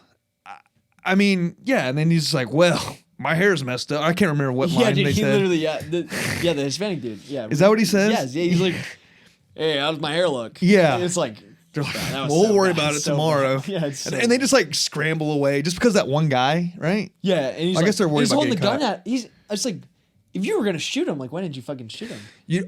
Okay, you know what's going through my mind when they first busted in on him? What? I was looking at Paige because I was like, oh, I'm gonna nail this. Yeah. I was like, it's a not a setup, but it's a test. They're testing him because they're like, give me the things, and he's Yeah, like, it's definitely the racist dude from the beginning, right? Like in the army. oh, I didn't think that. Oh, that's what I was thinking. I was like, oh, it's the racist dude, like trying to like make him quit or something. Because like if he gave up the plans and gave up confidential information, then they'd have a reason to fire him and like get him discharged. Okay, That's what I was thinking. I mean that's probably where they're going. But okay, so I'll tell you step by step how I was going through it. Yeah. I thought it was like a because they're putting him in this high ranking spot and it's weird. You got to be very loyal type thing. Yeah. I thought it was like just a test from the army, like an approved test, like like, Oh, hey, yeah, let's see if he's gonna rat or Yeah. say whatever. But then he's like, it's kind of lame. He's like, you got to shoot me. It's like, well, dude, come guess on, you're gonna bro. have to shoot me then. Yeah, but Well- but when they escaped and it didn't go that way. I was like, oh shit, this might be like a weird like outside forces trying to get in. Maybe. But now you're bringing up the thing that you think it might. Yeah. It's not a test, but Well, it's like someone trying to. My whole perception of it is like that main head army guy that comes in. He's like, "Hey, quit being a racist." I do feel like he's like covering up for like he's actually a racist too, and they're like trying to be. He was trying to be too nice to him, and so that way like they could like fuck with him later and get him discharged or like fuck him over. I hope that's not the plot line because that's. If there's a big I'll be honest, like That's so gay. if there's a big racist plot line in an It TV show. Especially with the military. Well, okay, I can't lie. It makes sense because Dude, that's over in the the top. book, in the book and then the OG movie, Mike, who's the black kid in the OG version, there is a big racist plot line to that and like his character. And so I see why like maybe they wanted to carry that theme over to this show. But with this whole setup for this specific first episode, it just felt so forced to like include the racism and like the commentary that they're probably going to end up setting up to go for. And I was just like, I don't need this in this show. Like I'm fine with the commentary, but like I don't need this. Especially, in my like, It TV series. The over the top thing, like if If it was subtle, I'd be more Yeah. in for it. But it was very like, oh, this guy's black, I hate him. It was just, Well, even their plan, like, why? yeah, That's the plan, insane. Yeah, no, yeah, the plan. That's an yeah. insane plan just to like, Yeah. we don't like him because he's black, so let's fucking risk our whole careers to get this guy. Like, let's fucking bust in with guns and shit. It's like, Jesus, dude, just literally, it just seems like an over the top. Yeah, and it wasn't like the dude was just a corny racist. Like it was like Yeah, it was like a cliche, it like, was just so like you can't way it drink was- at this water fountain. you yeah, know? it was just like the way it was portrayed on screen. That's what Yeah. we're like criticizing. Like not almost- the actual like thing, but it's just like Well, okay, that's lame, but like I was saying, like the act of like what they did in the show was like, yeah, that's lame too. Like that's Yeah, like over the it's just top. Like, what, they- like what are you talking? like you must really fucking be racist. Like, like mustache twirling racist. yeah, it's oh like my you couldn't come God. up with a better plan. You couldn't just like give them shitty duties. You know what I mean? Yeah. It's, I mean, like yeah, it's crazy. or just fire him. I mean, I'm Yeah, sure just- it's that simple. just like it's the '60s yeah, or whatever. it's You know, the you could 60s, have bro. You could have gotten away with that. Just fire him. or just came up with some bullshit reasons like, Yeah. oh, he was late for formation. We're gonna put on mask and yeah, and fucking hold a gun and Yeah. like this. this is crazy. Yeah, we're gonna dress up all spooky in hazmat suits. Wild. I really think that there's something more to that. Yeah, probably. Yeah, I think so too. Yeah, maybe. They wouldn't go through so much effort to have that scene That's what I unless it was building up towards something. Yeah. And like dressing up in hazmat suits, like what's the point in that unless it's like a, Yeah. I don't know. I thought it was like the town's like some weird espionage is going on with the town. They're- Yeah. I do like how they set up the town though. I think Derry feels pretty lived in and like kind of its own unique little thing. And I think they like they built that up pretty well. And I liked all the characters. I like the young girl who's in the show. She was probably the best actress out of the kids. Yeah, She was good, and she okay. Obviously, Well, I don't think anyone did bad. I thought the No, I Jew don't. kid was he was really good too. he was good. I didn't like the other kid Well, that's that just, much. I think which I'm not gonna shit on the child. well, like actor, acting but- wise or like Acting-wise. Really, I think that's like how it was meant. Like all of the It shows are like that. The kids kind of act a little Yeah. like yeah. Look at her tits, man. Those are fat tits. Yeah. Fuck. You know, like that's how like they Remove were. your bra. That's a Yeah. very Stephen King thing too. Yeah, I know. He's very kid He's a thing. little horny. He's a little horny fucker. Just like George R. R. Martin, dude, on the Lord of the Rings. All these authors are just little horny freaks. Yeah. But no, I guess we can get into it. The fake out at the end. Okay, yeah, big spoiler. If you Big made it this spoiler. far and you were like, okay, don't spoil this. This is a big spoiler. So just fast forward about 30 seconds or so. The two main kids in the first episode get fucking ripped apart by the baby monster that's birthed in the first scene. That was insane. Yeah, and like another like kind of side big character. Literally every kid on the poster, except Yes. for like the black chick and the main actress. Yeah, and the white girl. Yeah. I can't remember either of their names. I feel bad. Damn, dude, women rule. Women I'm rule, kidding. baby. No, dude, but it was like, I remember I was like kind of on my phone a little bit through the episode. Damn, No, you hit a hey, lull and got on that hey, motherfucker. hey, hold up. No. I had stuff. I was working on my Bruh. fantasy lineup. I can't lie. But no, dude, it was just such a good fake out, and I thought that whole scene was very effective. Like them being in the movie theater, and then the kid who went missing in the first scene, like being on the screen. Yeah, I thought that was really cool, and then how he like, it was kind of a good jump scare, like how he like flies, he like walks into the camera, and then the baby flies out. that made you jump. No, not jump, but like it was cool. I Yeah. thought it was a cool effect. Like it looked It cool. looked good. Yes, It looked good. There was one part I thought was a little corny when the thing's flying, and like it's like kind of they're like, what the fuck is that? And it's like it zooms in Crawling all over slow. the chairs. Well, it zooms in all slow, and it's like It's like well, Yeah. It's like all right. Yeah, dude, but those kids got fucked on. I mean, I was literally like, I was like looking at the screen, I was like, they really faked me out. yeah, I was like, and- that's hard. well, I was That's hard watching. to do. I was kind of in disbelief because it shows like I was like, were there more people in this theater and I just didn't catch it, and that's who's dying? Yeah. I was like, there's no way it's these kids. Yeah, they Who killed the are little- these kids? Dude, they even killed the little sister know, who that they was set dope. up, and I was like, dude, they were setting her up to be like the funny little sister. Yeah. Like, and then she dies. That's why when you said the two, I was like, oh, there's more than that. yeah, It's like the three. like The three. wasn't there another one too? No, it was just the three. It was the two boys and the little sister. Yeah. Damn, they were really setting those kids up to be like something. They were. Because they seem like the it crew, you know, like the Yes.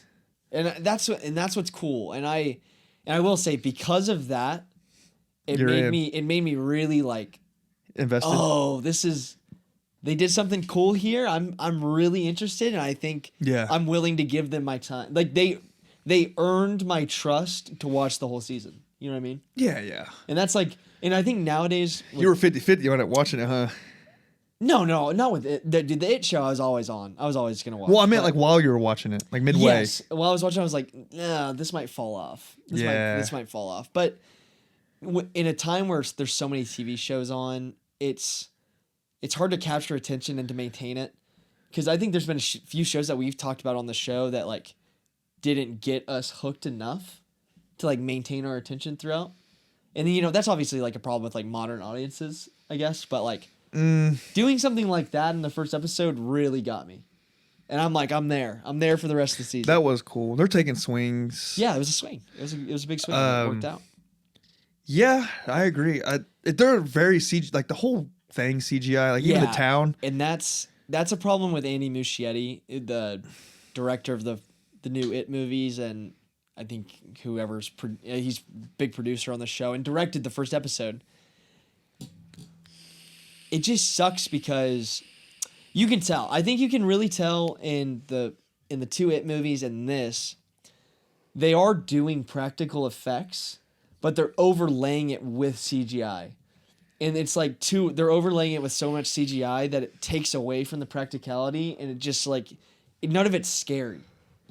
Like, I think even though practical effects, and we've talked about this a lot on the pod, but I think even when practical effects look fake, they're still scarier than anything that CGI can do. It's just cool. It's just cool. Yeah, it just feels like there's something about it being like a physical prop that makes it elicit more of a reaction. Well, there's a lot that goes into it. Like, I feel like it brings out like a certain energy. Like everyone's like happy. They worked hard on that, and then they get to see it. The makeup. Well, not to take away from VFX artists, because they work really hard and like obviously underpaid, mistreated in the industry, and that's something that like is huge. But I just think like they're using CGI in spots where they don't need to. Like maybe that's a budgetary problem where they couldn't get enough practical effects in the show or the movies, but like... Well, like you said, he's never really been known to do that. Yeah. So that's like his vibe. Yeah. And if you look at the budgets for the It movies, I feel like they were really big. Mm-hmm. They had to be. Obviously backed by Warner Brothers. Yeah. Which is crazy. And then, it's like you have all these obvious practical effects and then put CGI over it. It's just dumb. It's just... Like the whole town was like... But I get it. It doesn't bother me that much. Yeah. Yeah, obviously we're nitpicking on this. They did really good job with like I said, the color grading and everything. It looked really like it just looked crisp and the colors popped and the popping of the colors. Like every scene, the colors look really good. Yeah, I don't know how to explain it really, but like just like his uniform, like that blue, the way like they went in and just made it. It just looked really good. Yeah, and their jackets look good and just like everything. Yeah, throughout the entire thing, the scenery. And I think since White Lotus, this will probably be the first show that we will consistently review every week. We need to get on Chair Company. I didn't watch the newest one, but... Oh, you didn't? You didn't watch episode 3? But I didn't think we would review it anyway on this. Yeah, I put it on here on the schedule, but we can... I'll just give a brief little overview of it. Okay, don't spoil it. Yeah. Because there's some things in that there's like little plot twists, Yeah. No, there's... Because I don't want to know... I don't want to know... There's definitely some in this episode. I don't want to know the filmer. Yeah. Yeah, do you have anything else to say about it? They're actually releasing the second episode like early morning. So like I think Eastern's at 3 a.m. Yes, yeah. So the second episode is actually coming out very soon for Halloween. I'm definitely going to watch it tomorrow. I think I have a little gap in time tomorrow where I'll be able to watch it. This is one of those shows where I like to sit down at night. Yeah, at night. Yeah, it's definitely more effective at night. That's true. But I'll, yeah. Maybe Saturday night. Oh, no, we got football. Yeah, we do. Oh, well. I'll watch it. It's cool that they did it for people that will watch it. I agree. That's all I got to say on it. All right. Yeah, just to gloss over the Chair Company really fast, this third episode was awesome. I love this. I liked the second episode a lot, but it wasn't as good as the first for me. But this third episode got me, like, back on like, oh, dude, this show is incredible. It's so good, dude. And I don't know. I just want to shout out the actor who plays the old guy in The Office. Which one? I never watched The Office. No, not The Office, but like at his office. Oh yeah, Dude, the guy with the balloons and shit, Yes, dude. Oh or my the God, bubbles. dude. He has a scene in this episode, and it's like, and obviously, like, I won't spoil it for you. Okay, his name is Jim Downey. He's like planning this party for The Office, and the theme of the party is so fucking funny, and just his little interaction. It's very short, but the little interaction he has with Tim Robinson's character is just so funny, bro. It's so funny, and you can see in this episode very much like Friendship, like the movie Friendship.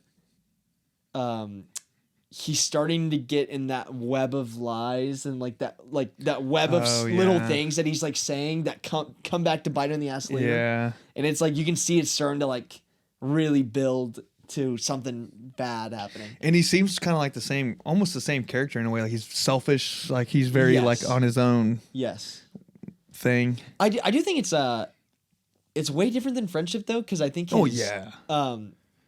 I think it's cool. He's kind of doing the same thing, but like the dimensions of the character are different. And it's like it's a testament to Tim Robinson to like his acting and like his comedic ability, I think. I mean, him being so hyper focused on just the chair breaking seems very friendshipy. He does more stuff with his family this episode that I think like Well, yeah, he's more of a made family guy. Yeah. Yeah, it made him more interesting this Okay. episode. So yeah, definitely watch him. Yeah, for sure. We'll probably talk about 3 and 4 next week more in depth. If you're down. Oh yeah, Yeah, for sure. yeah. I like. I mean, Yeah. I love it. But yeah, now we got 3 movie reviews to get 3 movie. I'll do the Mastermind real quick. yeah. And I mean, Yeah, get through that one first. And do you want me to do any spoiler? Like I'll do like a quick. It's going to be quick either way. Yeah. All right. So spoiler free section of the Mastermind. It's very. I mean, I don't know if anyone really even knows this. You have to be like really into like these types of movies to know them, right? Yeah, it's a smaller movie for sure. That, Do you wanna it give- didn't get released on a lot of screens, but Do you want to give the synopsis? yeah, I can do that. Did I say it right that time? Synopsis. Jesus Christ, it's so bad. Synopsis. There you go. Yeah, but The Mastermind. Yeah, new movie from Kelly Reichardt, who has done a couple good movies that I really liked. She did First Cow, which I know you haven't seen, but that's another A24 movie that was pretty good. And Old Joy was a movie that I watched a long time ago, probably in high school, and I really enjoyed that. But yeah, starring Josh O'Connor, and it's about a guy in 1970. His name's Moody, and his 2 cohorts wandered into a museum in broad daylight and steal 4 paintings. When holding onto the art proves more difficult than stealing them, Mooney is relegated to a life on the run. It says 70s? Yeah. Yeah, I think it was set in the 70s. Well, they mentioned JFK. That makes So, sense. Yeah. well, that's like, That was in the 60s. yeah. That was like the end of the 60s. Yeah. Okay. Yeah, it does kind of jump a little. Yeah. Yeah, so spoiler free. So let me just say it's very slow, Yeah. but there's not really. I feel like scenes are slow for no reason though. Like I'm okay with like if a good movie, but it just didn't. Like for example, they really not over exaggerate, but they show too much of shit that like why are you showing this like this much? Yeah, you texted me and you said you felt like the scenes dragged on too long. Yeah, like. Well, I'll get into this. Well, okay, this isn't really a spoiler, but just spoil it. I feel like this okay. Yeah, spoiler and spoiler free because this movie's not really. There's nothing I'm gonna blow on this. Yeah. He steals the art paintings, right? And he's trying to like figure out how to hide them. So he goes to like this barn, and he's like, it's like a 15-minute scene. It feels like of him just trying to get up the ladder with the pictures, and he brings one up there, and he's like, well, now I gotta grab these, and he's just like slowly going around getting them. And Yeah, it takes forever to get the ladder. It's a true art house indie film.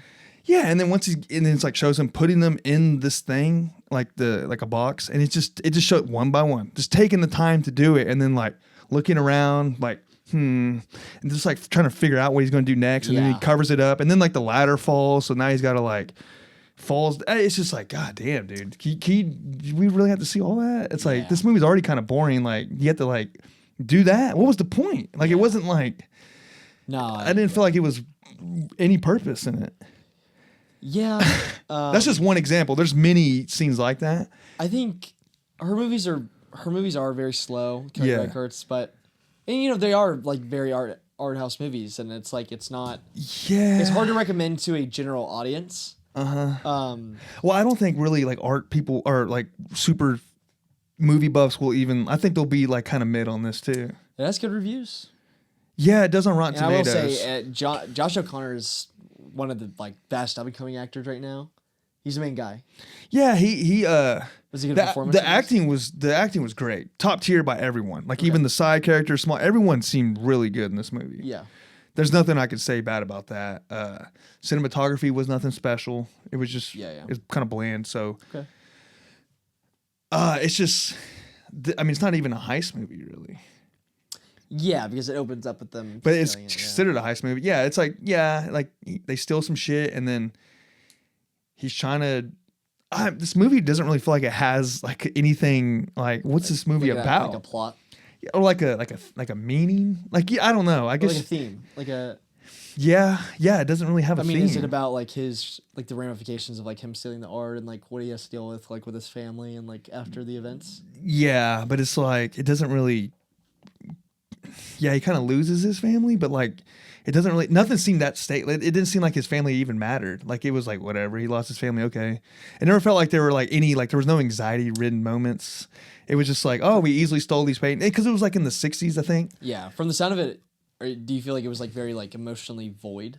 Yes. Okay, like it was very sterile. Yes. Okay. Because it didn't feel like he really cared about his wife a whole lot, and it didn't really feel like she cared about him, and like him getting caught seemed like he was just gonna. There was a scene where the police he shows up at his house and like the detectives are there, and then like quickly he's like I guess his dad's like a big time judge or so I can't remember like someone important, and he used that card on like well I get framed for shit all the time. This happened before, you know this is probably it. And then that was it. That was all of that. But the ending. A lot of people don't like the ending from what I read, or from what I just, and I didn't go like on look at top critic reviews. It just happened to pop up in my algo of like a YouTuber or Instagram person reviewing it, and they kind of didn't like it. I thought it was okay, very artsy the way it ends. It's kind of like a karma thing, like because he's a shitty dude, and they really show that at the very end. Yeah. Because there's he's at a diner and he's kind of like he needs money. He calls his wife up and just asks her for like he's trying to act like he gives a shit, like oh I'm doing this and that and. Meanwhile, she's already like done with him, right? Mm-hmm. And he's just kind of like keeping things together. And then she's like, I gotta get off the phone. It's clearly that it seems like he's being tapped. Like she's maybe trying to tell him like, shut the fuck up. Oh yeah. But you don't know for sure if that's what she's trying to do. It could just be her just like, I don't give a fuck what you got to say. Like, quit talking to me. And then he's like, can I get some money? Like, he's like, well, real quick, I need some money. Like, you know, times are kind of hard. Can you wire me some money? You know, and then she just hangs up. So you know he needs money, right? So he's at a diner and he sees like this old lady and he like follows her into like an alley and like takes all of her, you know, steals her purse. So he's like a piece of shit, right? And then like there's like a protest crowd, like a Black Panthers type, not Black Panthers, like a Vietnam protest. That's like Black Panthers, right? No, Black Panthers are more 60s. Well, it was definitely a Vietnam one because there were hippies and like peace, man, shit like that. Oh, they were anti-war. Oh, Yeah. okay, yeah. Because there's a couple scenes that allude to that. Yeah. So he walks with that crowd and he drops because he takes that purse and drops it on the ground. This is the ending, by the way. So he drops the purse. The guy this hippie dude picks it up and is like, "Hey man, you forgot your purse." And all of a sudden the fucking cop hits that dude in the head and then like hits him. And you know, they don't really say if that's they caught him from the high shit or if it's because he's a part of that. He actually walked in on the fucking protest thing going on. The cops are just cleaning it up. Yeah. But what they show, the cops hit him. They throw him in the thing. He's like, no, like I'm not supposed to be in here and all this shit. And they throw him in there, and they drive away. And it's like one of those old timey like woo, woo, police cars. And then it just drives away. And it just shows the cops kind of like just hanging out. It's like fucking with each other, going like like. You know, kicking like a can, you know, and then it just shows that for like 30 seconds and the cops get in their cop car and drive off and it's over. Okay. But either way, he's fucked because I'm pretty sure that he is on like being looked at, you know. Yeah. But it's just that's just how it wraps up. It's just there's really nothing that really I can really talk about other than like the best thing was the acting to me. Okay. Yeah, but I mean that's for a movie like that, I feel like the acting performances is like what you're it's like a showcase for the actors to work with. Yeah, but I mean that. Yeah, but it wasn't like special. It was just they did good. Yeah. You know, does that make sense? No, that's fair. It seemed like damn, these dudes know like how to act. So what would you rate it? Even because I've seen artsy films that are like slow, but I still was like, dude, this is good. Yeah. Like Pig would be an example. Yes. Yeah. I can recognize this. I 6.5.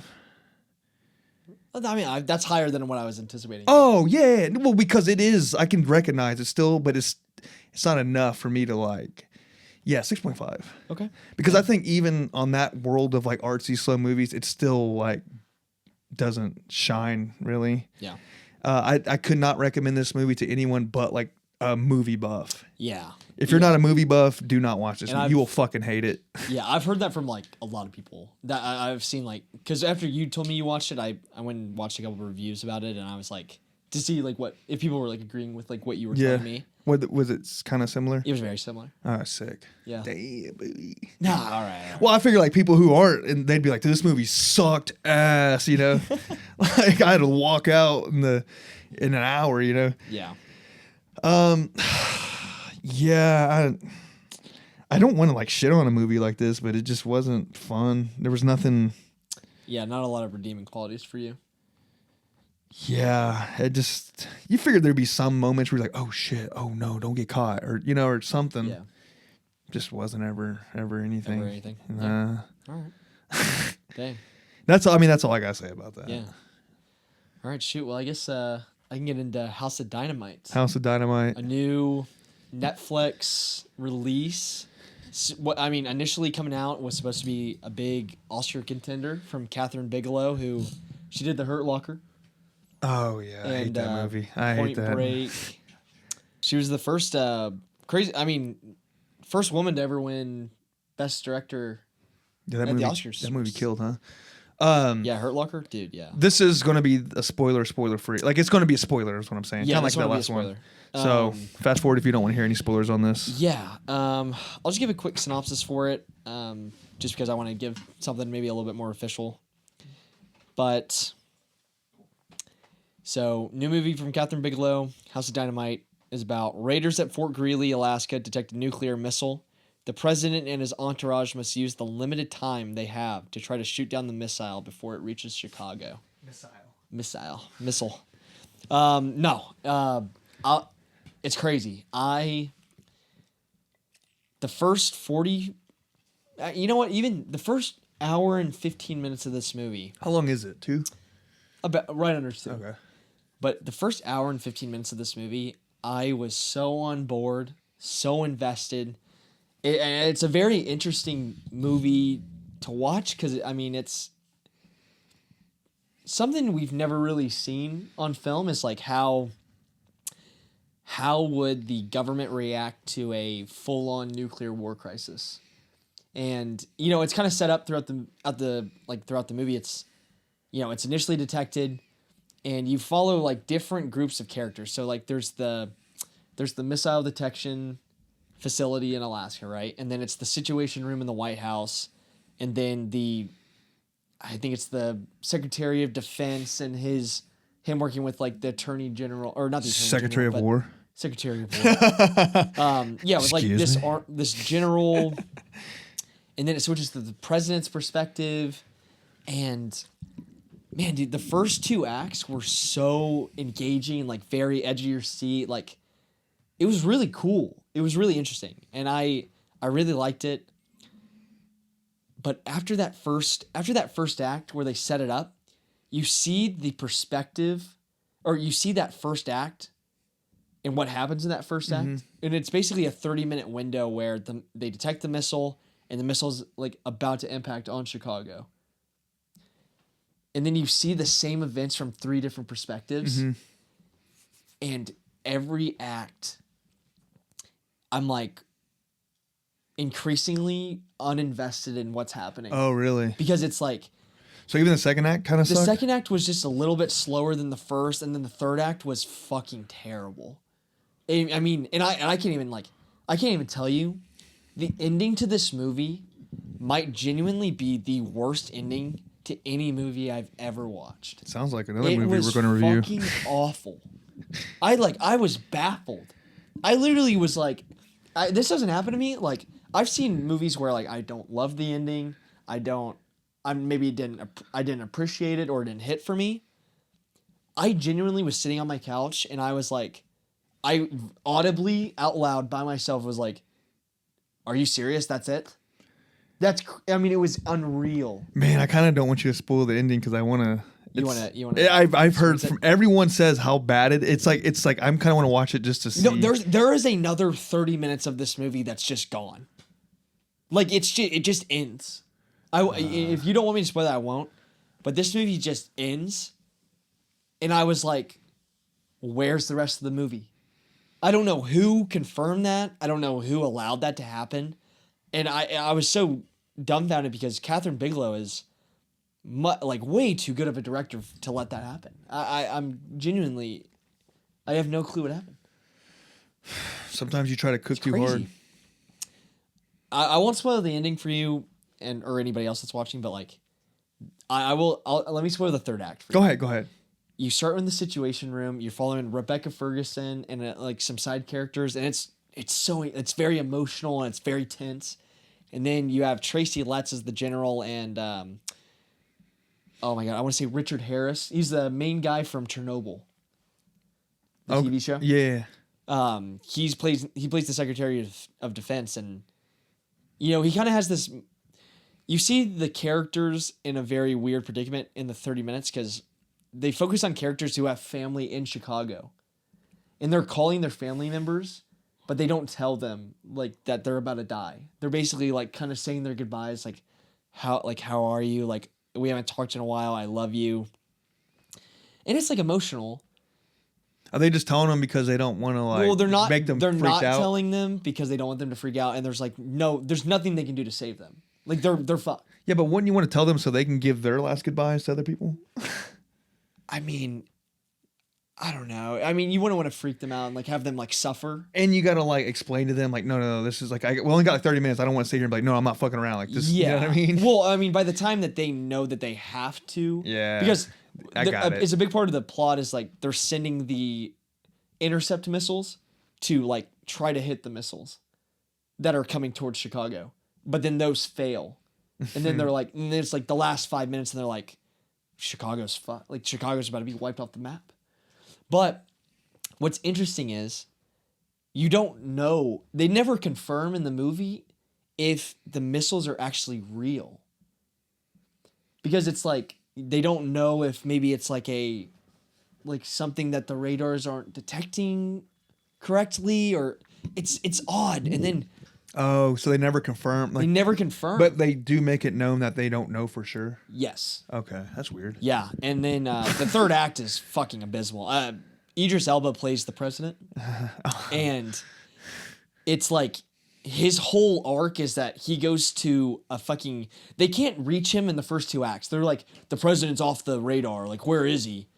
It turns out he's at a fucking charity event with Angel Reese, the basketball player. Oh, yeah, I at a heard she was in it. WNBA event, and it's like, Oh my god. I'm literally watching this. I'm like, this is so stupid. Nothing on Angel Reese, or the WNBA or whatever. But dude, I was literally sitting there I don't give a fuck about put the president in some cooler situation than being in a charity event for the WNBA. It's I don't give a fuck. It definitely makes it weaker that it's the WNBA. A charity event. I mean, no, I can't agree with that. Not on camera, I can't agree with that. No, just kidding. But no, it's just I mean, what's the charity event? Would he just go to a game? no, it's a bunch of kids. No, yeah. Right. He just showed up to a game and had front row tickets. Courtside. No, but it's maybe a cancer. And it's kid you got to suspend so much belief. First off, that a president would go to a WNBA thing, but secondly, dude, a president wouldn't even go to an NBA event, let alone a WNBA event. But for them not to know where he's at. Yeah, no. And he's at an Dude, event. the whole time I'm like, this is the dumbest situation you could have chosen. Like, this is ridiculous. Maybe he was like embarrassed by it, so he's like, don't tell anyone. They'll all fucking roast me. Yeah, Let's just tell them I'm somewhere else, and I'm gonna go hang out with Angela Reese. Yeah, but I will say that's only the first part of it, and the second half of the president's like third act and like his perspective is an interesting dilemma because it's him kind of wrestling with the idea of like, I'm the president, but like I never thought that I would be put in this situation. And he's like, I don't know how to handle it. And he has to make a really tough decision whether he wants to fire. So that's kind of the thing. It's like they don't know if the missile's real and the initial intercept missiles fail.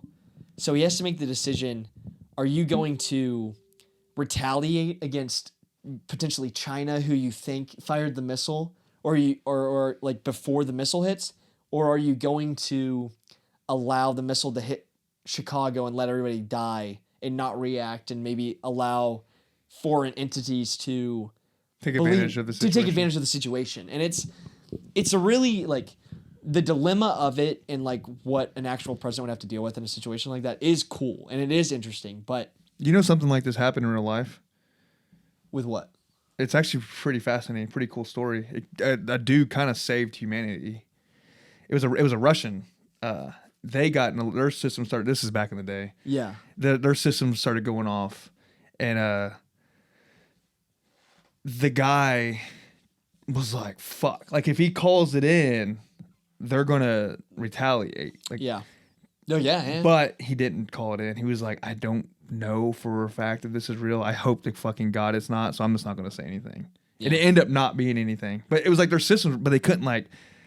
They were getting like, whoop, whoop, you know, Yeah, whatever yeah. the fuck they used to let them know, like we're getting hit, like a nuke. Someone fired a nuke off, and it just kept going off, and he's like trying to figure it out. Fuck, you know. He's like, God, I hope this isn't real. He's like, I don't know, maybe this isn't real. He's like, I'm just gonna pretend it's not real, and then it ended up not being. Thank God, though. Yeah. No, but it's like that just illustrates like how like crazy of a situation like it actually I is. wonder if that was kind of like she heard An that. inspiration. Or Yeah. something. Yeah. I don't know, dude. But then, you know, it sucks because I did like the movie up until the ending, and then the ending happens, and it's just, it's just ruin. It ruins the movie, and it's so like egregiously bad that I'll be like, I'm gonna rate it. Like I'm gonna rate it a 4.5 out of 10, dude. Like it is just maybe a because of 5. the- I'm gonna rate a 5 out of 10. I genuinely just believe that this is like, it's worth the watch, maybe, and it's hard for me to give it a 5 if I'm saying it's worth a watch, but it's an incomplete movie, and it's everything that's interesting and amazing about it, and the performances are good. It's just all of that is taken away from because of the ending. And I've never felt that way about an ending to a movie. I genuinely I can't support it. Not even Shelby Oaks. No, I'm kidding. Yeah, I like that ending way Yeah, more, dude. yeah. Way more. At least it ended, or kind of. Yeah, Yeah. had some sort of ending. Yeah. But yeah, no, that's everyone I've like some friends that, you know, they're not like real big. They like movies, you know, but they're not like hardcore. They were like said the exact same thing. Yeah. Like it was great up until the end. Yeah, the end. Yeah, I don't know. And it was like that was he said like he's like that's one of the worst endings I've ever saw. Yep. And then I text you that, and you're like, I think you had just watched it. Maybe? Yeah. Yeah, I was like, damn. That's Yeah, I think funny. you texted about me, or you texted me about it, and then I responded to you, and I was like, I literally just finished it. Yeah. Yeah, it was funny. I was like, damn, dude, that's funny. Like, it's really that. Like, it's everyone agrees. It's dog shit. Yeah. Well, I mean, that's all I've got to say about that movie. I'm. You don't recommend it then? I feel like I have to recommend it for the unique concept and like the interesting stuff that it has to say, and I think it has important stuff to say, and I think it's stuff that people don't think about enough, but I think it's something that a movie like Oppenheimer, you know, did so much better. Well, that's a biopic. Yeah, it's obviously a biopic, but I mean, the ending of Oppenheimer is very much like looking at the audience and saying, this is a reality that you face every single day, and you should be more scared of the idea of nuclear war happening than what you are right now, and be more wary of it. Yeah. And this movie is saying something similar to that in a way that's more realistic and like easy to connect to for a general audience. And I support that message, and I enjoy what it's trying to do and what it did, but the ending just takes away from it, and that's all I got. That's all I got. Yeah. That's a movie. That's a Netflix movie for you. That's a Netflix movie. I genuinely, I wonder if Netflix had a hand in. I mean, how do you fuck it up that bad? That's crazy. Like, I don't know who would do that. I don't know how anybody could have watched the final cut of that movie and said that this was a good idea. Unless they purposely like, you know what, fuck you in your movie, we're gonna ruin it. Yeah, that's the only way you can think wild. of, right? It's wild. Yeah, I don't know. Unless she told him like, no, this is what it really means. There's gonna be a part No, two. I mean it's a director. There's gonna be a part it's definitely two. a director's choice. It's a screenplay issue, and it is a potential distributor issue. Do you think that there's a part two, and that's why they did that? No. Okay, so No. they can't even leave it up to interpretation or like a. No. Damn. Yeah. I mean, the ending is left up to interpretation, and it's ambiguous, but it's I love ambiguous endings to movies, but this was in the way that it's so fucking disrespectful to the audience for having spent their time watching this film. Ugh. Yeah, that seems to be the general consensus. Yeah. Well, you want to get into Shelby Oaks? Yeah, that's our big review. All right, let's get into it. The big shebang that everyone wants to see or hear about, Shelby Oaks review. Yeah, our big Halloween episode review, huh? Was it good? Was it not? You'll find out. We'll start spoiler-free first? Spoiler-free section. Go ahead and give the premise. Yeah. All right, new movie from Chris Stuckman, who is, and I want to preface this before I give the synopsis, but a YouTube movie reviewer who I've been watching since I was like, I think I want to say 10 years old. So I've been watching for, 20 or 12 5 years. 12 years. I mean, yeah, dude, he's one of my heroes, and he's been he was the biggest YouTube movie reviewer on the platform, and so that's how you know you're a nerd, when a YouTube critic is your hero. Yeah, no, but no, just like it's a gateway for me to like experience film in a way where like I understood how to review movies and like how to appreciate movies and find new movies that I'd never seen before, and it was just very cool. I love that he had this journey started from a Kickstarter campaign on his YouTube channel and raised enough money to make this movie. And I think the reported budget towards the end, even after getting picked up by Neon and being produced by Mike Flanagan after they saw it and picked it up and everything, was $2.4 million, I think. That must not be including marketing. No, definitely. I don't think it's including marketing. I'll say marketing was pretty good. Shooting the movie and making the movie was about $2.4 million. And, whatever our opinion is of the movie and its final product, I just want to highlight that how amazing that like journey is, and like it's the first time you've ever really seen anything like that happen, especially from like that YouTube platform and getting to that level of making a movie obviously like picked up by Neon and distributed to a wide release in theaters. There's another one that's happening with A24, right? The break. Yes, but I'm talking like not just a potential filmmaker who posted a thing on YouTube. I mean, like, this is an actual YouTube creator used his platform to make money. And Filippo Brothers. Yeah, that's a good one. You know what? That's a good one. And they're actually a good example of they're good directors. They are a great example. He's not that unique. No, I'm just kidding. Go ahead. I'm not going to shit on your boy. Go ahead. No, yeah. But Chris Stuckman, obviously, it was, yeah, fuck. Yeah, but just an amazing experience to be able to like go see this movie and give money to it and support it and, be a small part in his journey.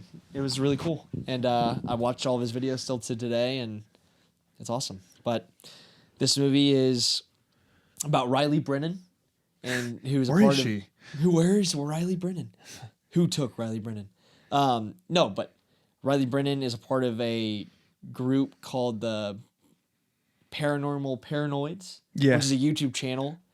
And they, like, her and her crew go missing, and her sister Mia, years later down the line, I think it's 12 years into the future after they go missing. It's something. Yeah, I can't remember. Yeah, it was 12 years. And she, an inciting incident happens, and she goes on a quest to find her sister and figure out what happened. So, yeah, I guess non-spoilers, we can get into what we thought about the movie. You want me to go? Like, Yeah. Go ahead. Yeah, the prologue, it's about 15 minutes, like almost to a T. Yeah.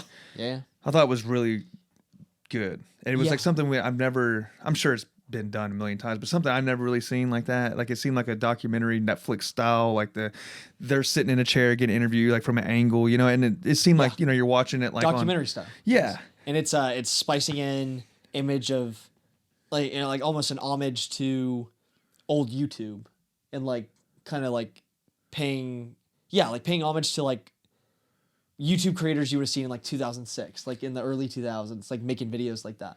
It seemed like it was like what we're watching, they were making it for like a big network, right? Or something. Yeah. So they did that.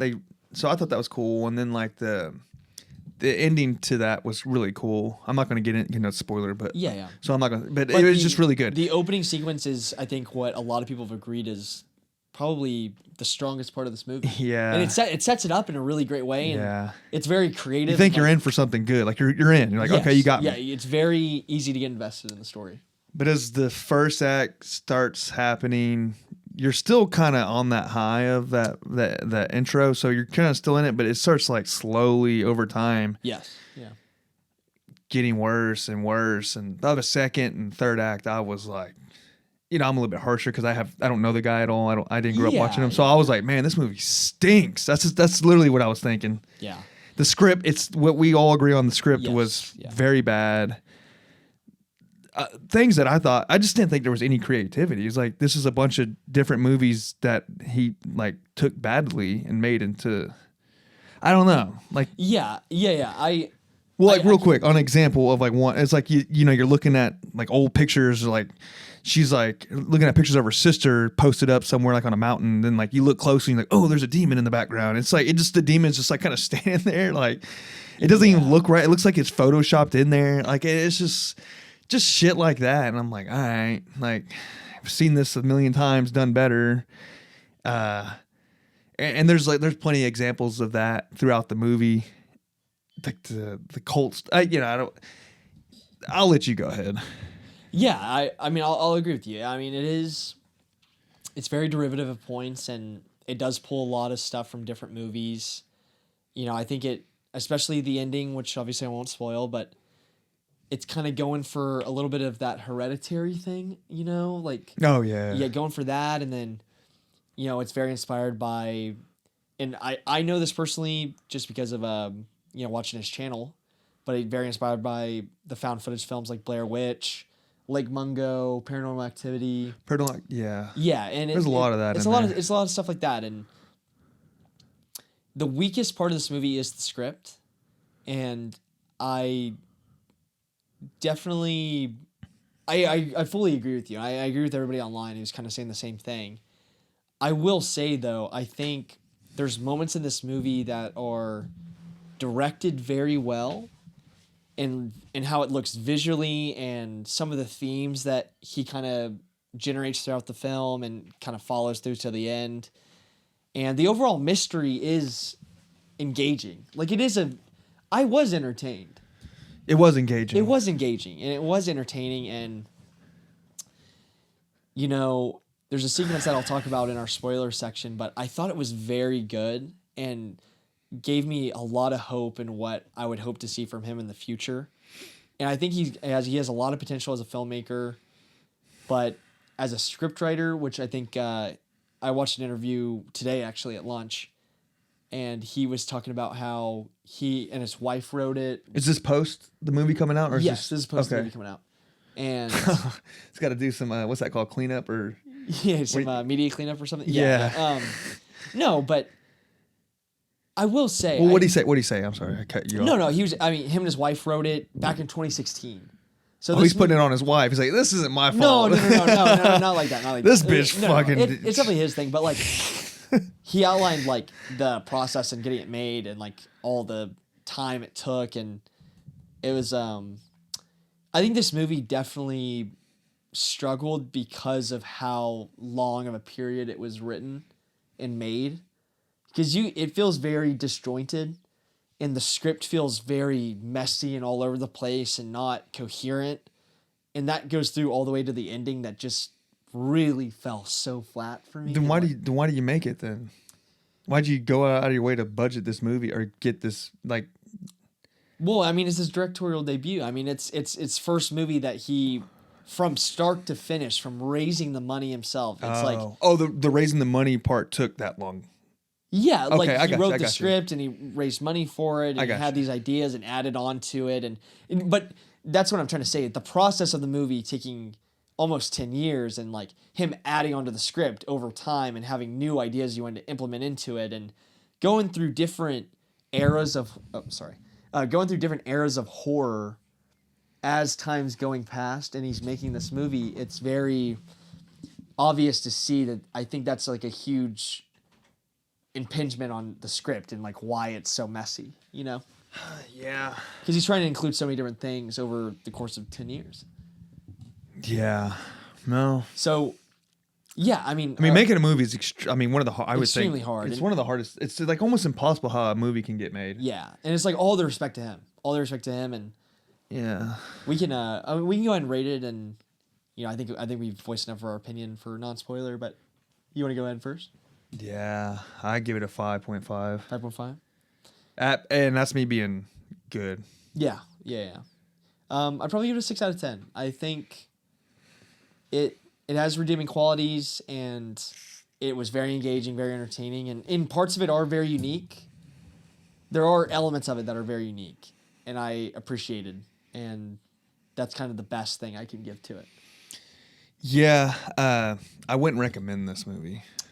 Yeah, I definitely would not tell the average viewer to go see it, but if you are a horror fan and you are wanting something kind of in the spirit of Halloween, and Yeah. there's not a lot out right now, I would definitely recommend going to see it, or definitely catch it on streaming. It's definitely better than a lot. Like, there's a bunch of shitty horror movies, Yes, right? and It falls in that. Like, it's better than that. Yeah, because it's trying to be authentic and it's trying to take things from other films and make either a commentary on it or elevate it to a certain degree and find something new to say. And the direction is well done. It has redeeming qualities, and it's not just some cash grab piece of shit, you know? Like, No. it has a lot going for it. It's definitely not a cash grab. Yeah, and the story behind it alone, I feel like is a reason to go see it if you are a movie or a horror fan. Real quick. Mike Flanagan. Goat. What did he actually Horror have to goat. do with this? He produced it, and I think he was a big part of getting Neon attached and helping, you know, maybe get like an extra $1 million for funding for the movie. So he reshoots didn't like step in and be like, hey, brother. He stepped in. He became a part of the movie, I think, from what I've picked up on interviews. I'm pretty sure. I don't want to be 100%, or I can't be 100% because of my memory, but he came on after the movie was finished filming and then just kind of helped get it more traction on getting the distributor and helping it get more funding and helping it get out to the wide So release. yeah, he was strictly so he didn't like actually say, hey, change this scene up, edit this out, take this out, add this in. He probably had some say on Final Cut in Okay. terms of like on the editing room or like maybe adding a few things on the reshoots. Okay. But he definitely wasn't like a mentor in that. Like, the movie is basically made. I think I will say that was his biggest role as mentor. Definitely as a mentor. Well, it makes you think like, damn, would this been a lot worse if he didn't step in and kind of give some? I don't know. I don't think it would have affected the final product as much, but I think as a whole, it helped Chris Stuckman become a better filmmaker Yeah. towards the end and like have more potential and perspective on his future career if he continues to make movies. You know? Okay. Yeah. Yeah. So we're going to the spoiler section. Yeah, we can do spoilers. Man. Yeah, we can start. Oh, well, we can just kind of try to go chronological. That opening sequence with like that we talked about that we loved, and how it gets capped off with the guy showing up on the door with the tape from Shelby Oaks and shoots himself in the head. Yeah. And that character actually ends up. I can't remember his name. Yeah, I don't. Yeah, I'm terrible with characters in movies' names. I am too. But his character actually ends up becoming like the main thread of like what the answer to the mystery is, and that's like how she figures out everything. Yeah, And because he has the tape in his hand. Yeah. Which, real quick, let's not gloss over the blood on the face, dude. Now that's a directing. That's not even a script thing. That's why I'm not so like. I don't know how much potential he has. How do you miss that? Or I guess he maybe thought that would be cool. Like, damn, she's shocked. Yeah, she's so stunned she wasn't able to wash the blood off her face for like a whole day. But that bothered me, and I think it was a bad directorial decision. Yeah, it has. It's not script. We can't just blame it on that. Yeah, no. I'm looking at the thing as a whole, not just that one scene. Like, that was a bad choice. I can't hark on a direct. I mean, you can't really compare it to Robert Eggers and Ari Aster. Like, those are the pinnacles of directorial debuts that are filmmakers in the process of becoming some of the greats. But that's how you get like. Yeah, that's how you get that status. Yes, but like I'm saying, like not every director is going to be to that level in their first movie, and sometimes you got to let people kind of feel their way out and make it to that point. Yeah, I mean we can stop harking on him as a director as much and like get more into the movie. Yeah. But yes, the blood splatter on the That's face fair. was so stupid, and it bothered me because I was like, there's no way she was there for hours on hours and didn't like clean her fucking face. Yeah, because it shows like a whole day goes. And the husband's just talking to her like normal, and she's got blood splatter all over her face. Yeah. Like that's like insane. from a weirdo guy. Also, I'm like, get this shit off me. The husband, very poorly written. Yeah, they really make him look like a bum or Dude, like he's a pussy. piece of shit. Yeah. He's like, just like not like believing her or like not like so fed up with like her looking for her sister, which is obviously like a traumatic event. It's like it is 12 years though. I also I will it's say, like reopened. I think the fact that this whole movie makes so much less of sense and so much like I think it's so hindered as well by the fact that they made it 12 years past when they start looking for her, because like the whole movie of course she went missing in Shelby Oaks. We knew that. And then it takes like one little like tape of her like being in this one house for the sister to be like, oh, maybe I should go look through Shelby Oaks, the town where she went fucking missing. And then all of the little locations are like a 15-minute drive apart from each other. And it just made the whole thing just feel so like the cops are stupid as fuck for not understanding this mystery or like figuring it out. Yeah. And the sister is like, it took you 12 years to care this much to go fucking walk around the town? That's insane. Yeah. It just didn't make sense to me. And I was just like, what is like. And the only thing what really motivated her to get going was with her finding that tape, right? It's like, oh, now I got something that can. Yeah. Yeah, I don't know. I will say the tape itself, I did really like the tape. Like when it's like the camera's focused on the TV and you're watching the clip play out, and it's kind of like that Paranormal Activity vibe where it's like, you know, she's opening the door and you can't see what she's looking at. And, you know, I thought all that stuff was very effective. Oh, that part. I thought you meant like when it showed her with the guy. No. Yeah. No, like I'm saying just like all of the stuff that is the YouTube derivative content is very effective in this movie. And all of the stuff outside of that is kind of missing. It's missing something, and it's missing like good writing. Well, even the what's her sister's name? Riley. Right, yeah, Riley. Even she seemed dumb. Like it was just a poorly written character too. Wasn't fleshed out enough. Definitely wasn't fleshed out enough. She seems too. I got this. Like she reminded me the character from Twisters. Yeah. Not Twist. The newest Twisters, where she's like just free. I don't. I just Yeah, and that's just does that make sense? yes, yeah, yeah. I got this intuition. I can't explain it. So Yeah, I feel the ghosts moving through me. it's cold. Yeah, and that's yet again. Like I'll reiterate this, but like, there's a lot of good ideas in this movie, and like, there's a good movie in this. Like the concept wise, it's just like the script, dude. If somebody else would have written the script with this concept and like him overseeing the ideas, or like he maybe co-wrote it with somebody who was experienced, this could have been a fucking fantastic movie with a good concept. Blending that like YouTube era content with like a modern horror movie. I don't know, man. I don't know. Because I guess we can move on, but like the prison sequence is cool. That's such a cool setting. It seemed Like, too cliche for me. it's such a really cool set piece, though. It seemed like I was watching like the what's that called, like the Discovery Channel or the History Channel, where they have like the scary show and they the paranormal hunters. It seemed literally like a scene from that. Like it just Yeah, seemed but I so think like, that's what oh, look in the corner, he's over there. But I think that's what it's going for. Like it's trying to like riff off of that type of content. Yeah, that shit seems cheesy and fake though. That's like their thing. It's like it's funny because like, oh yeah, the lights shut off and oh, do you feel that? It's freezing now. It's just like Yeah.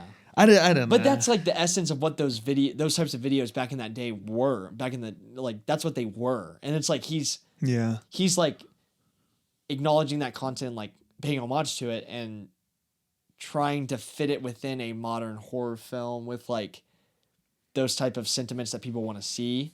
But it just missed on the modernization of it and like the execution. Did you notice the MacBook? Yeah, you brought that up. Did Yeah. you catch it then when you was watching it? No, I actually didn't. I was thinking about it during the movie. And then forgot. He told me about that, but I didn't see it.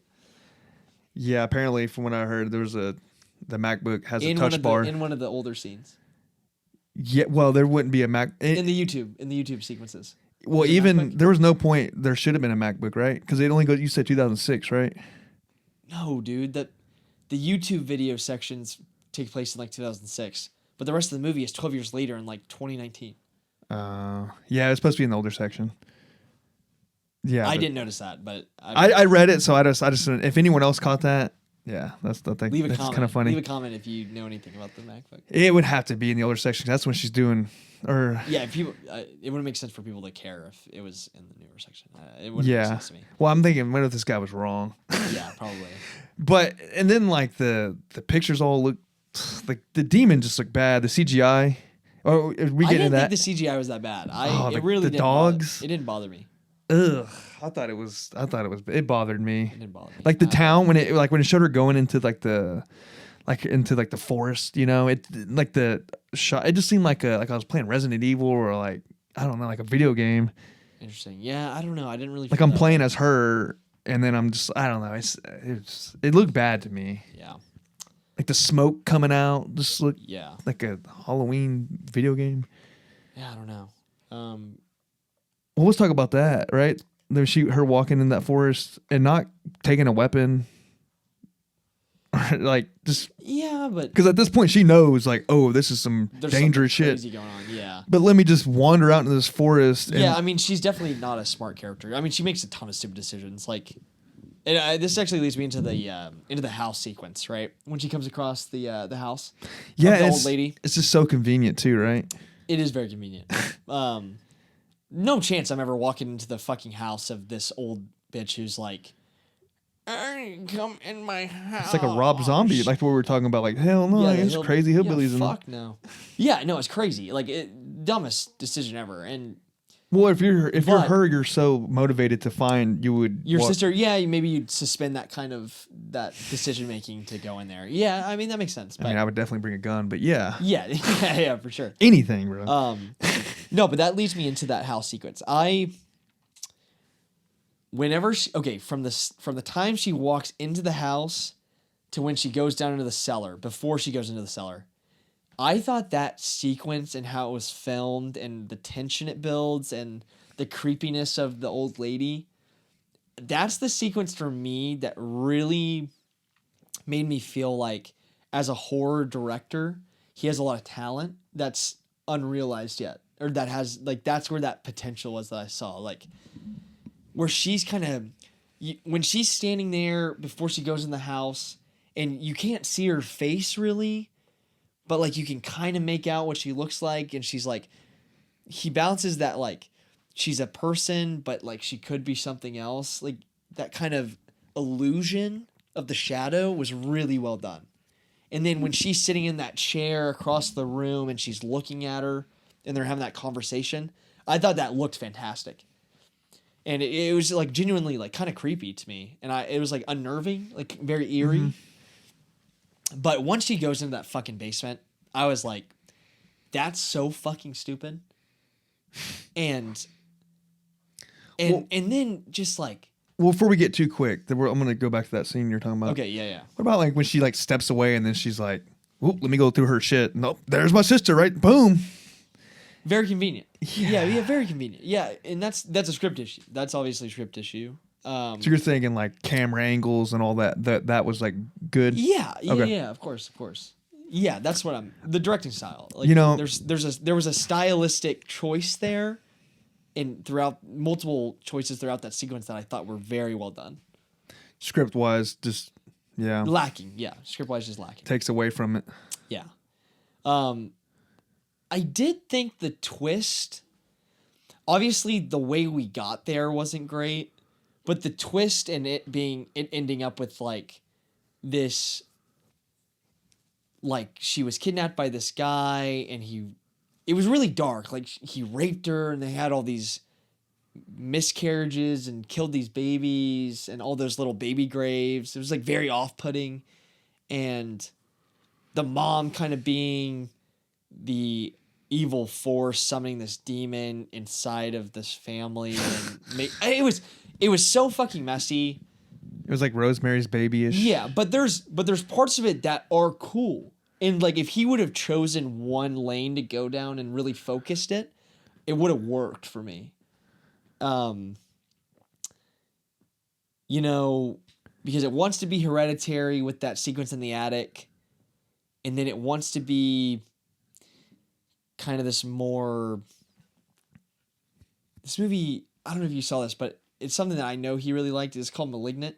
Oh, I know what you're talking about. Yeah, now. but it's something I could see images. I could see flashes of that, and Well, Rosemary's Baby with them wanting to put the demon baby in there. yes, there was a like, sequence where she goes to walk over to the crib, and I was like, "This is so Rosemary's Baby right now." his eyes. His eyes. What's wrong with his eyes? Well, the fact that they kind of summon this demon in her Yeah.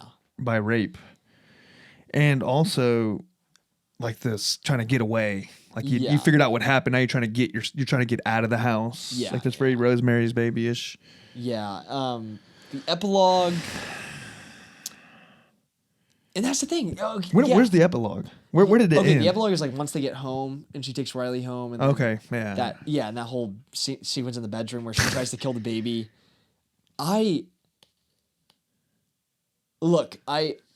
That's the thing that I wish he focused on the most.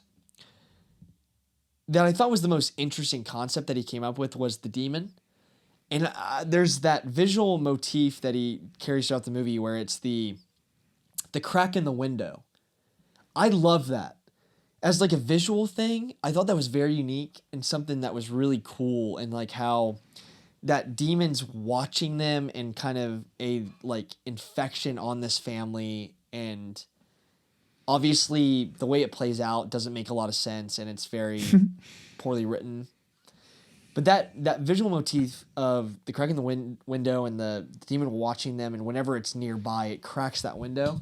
I thought that was awesome. I thought that was something that was really cool, and like I really wish like was explored more. And like that whole storyline that gets just mushed up with all the other shit that he's trying to put in this movie. Yeah. Yeah, there's a lot with that. There's so much to talk Well, it's like, this baby's probably possessed, right? Like, why are you bringing it in here and just letting it chill? And why are you just letting her chill with her?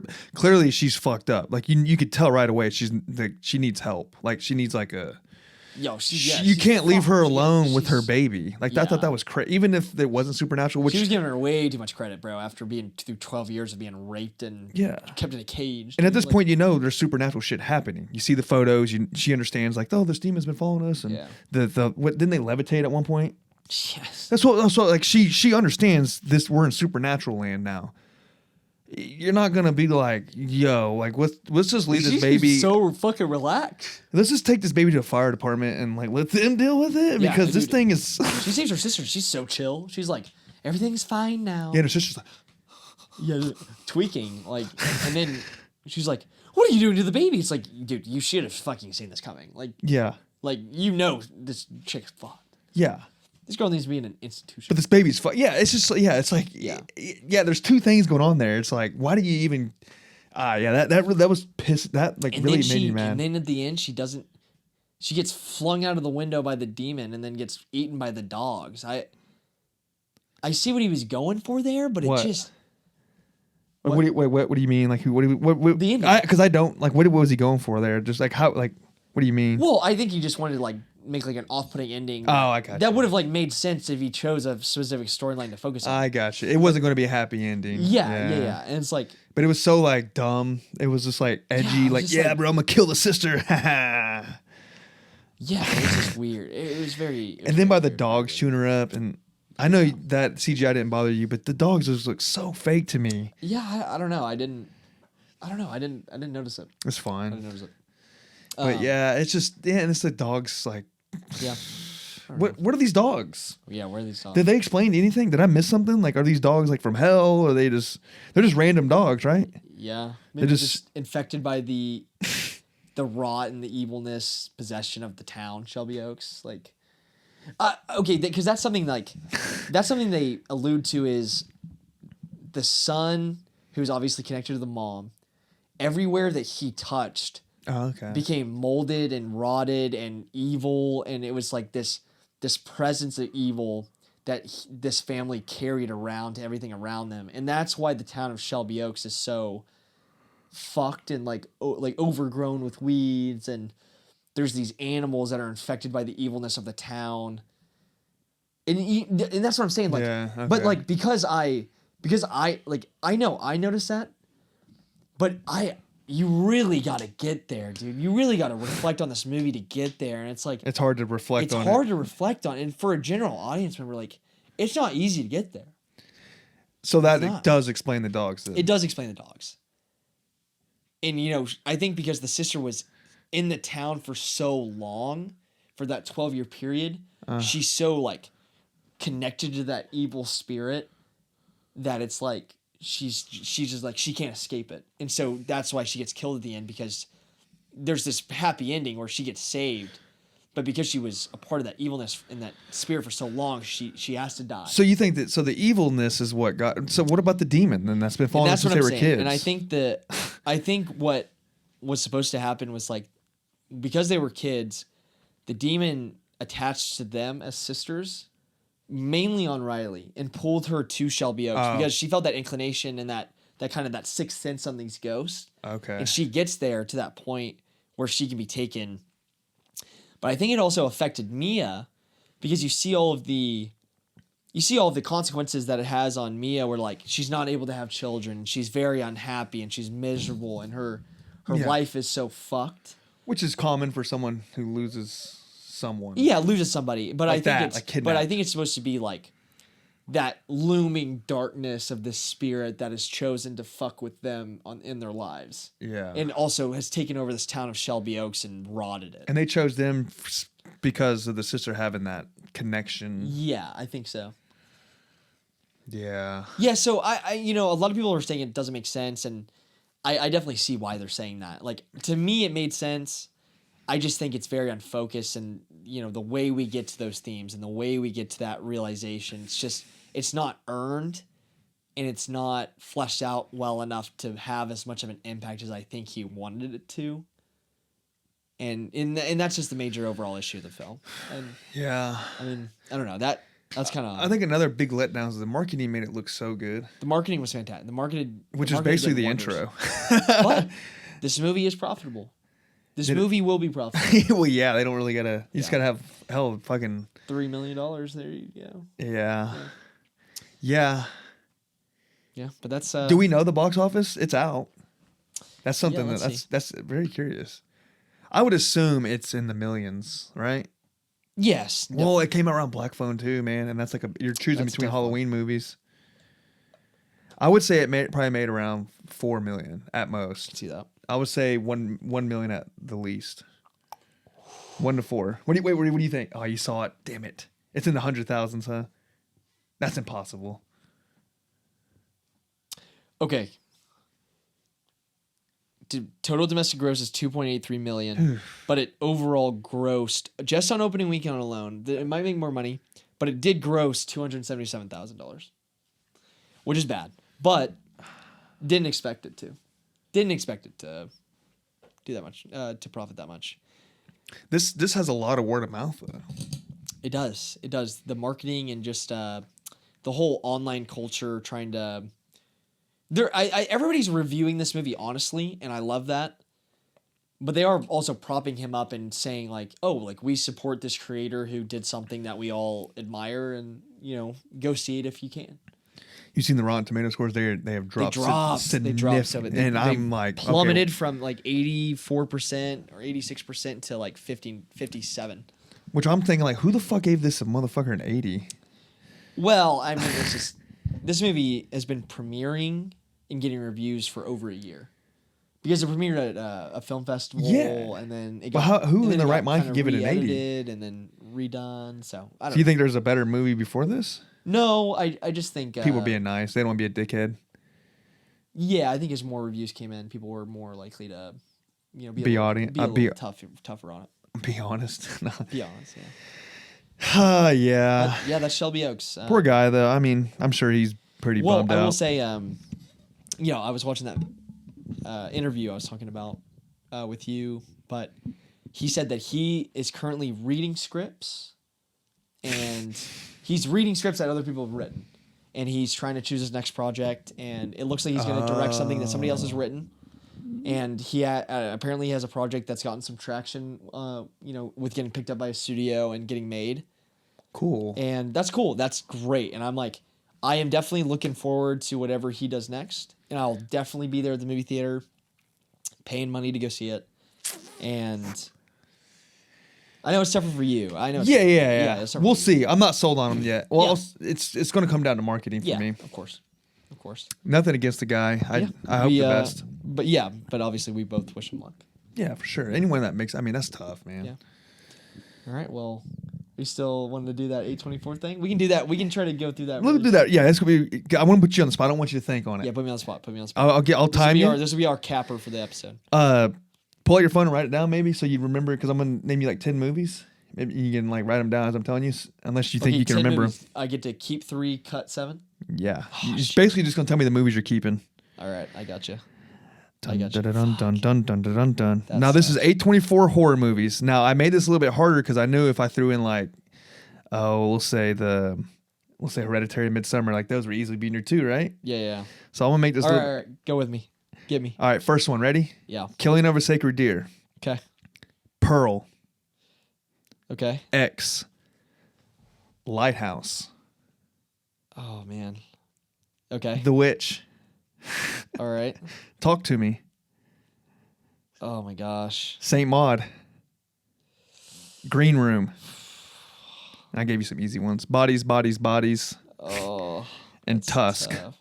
Tusk is A24, right? Yeah. That's like with OG. Oh, dude, that's tough. All right. You're on What was the last one? Tusk. I threw you a bone. Hey, I like Tusk. All right. I'll Damn. give you it. You got a minute. Obvious number 1. I have an obvious number 1. Lighthouse is staying. All right. I figured. Lighthouse is staying. Talk to Me is staying. That's number 2. Oh man. I have to keep Talk to Me. I love that movie. I think it's very unique. And the Filippo brothers are like, Did I say Talk to Me? yeah. You did, right? Yeah. Okay. Talk to I was thinking Bring Her Back, but yes, that is. Now, the this two. number 3 is really hard for me. Real quick, would you like Bring Her Back or Talk to Me better? Oh, that's a tough one. Oh yeah, let me ask you this: if Bring Her Back was there instead of Talk to Me, would it still be 2? Yes. It would Okay, still be 2. okay. It would Yeah, still be 2. that answered my question. They're on par with each Okay. other for me. Fuck. You know what? Holy shit. All right, you know what?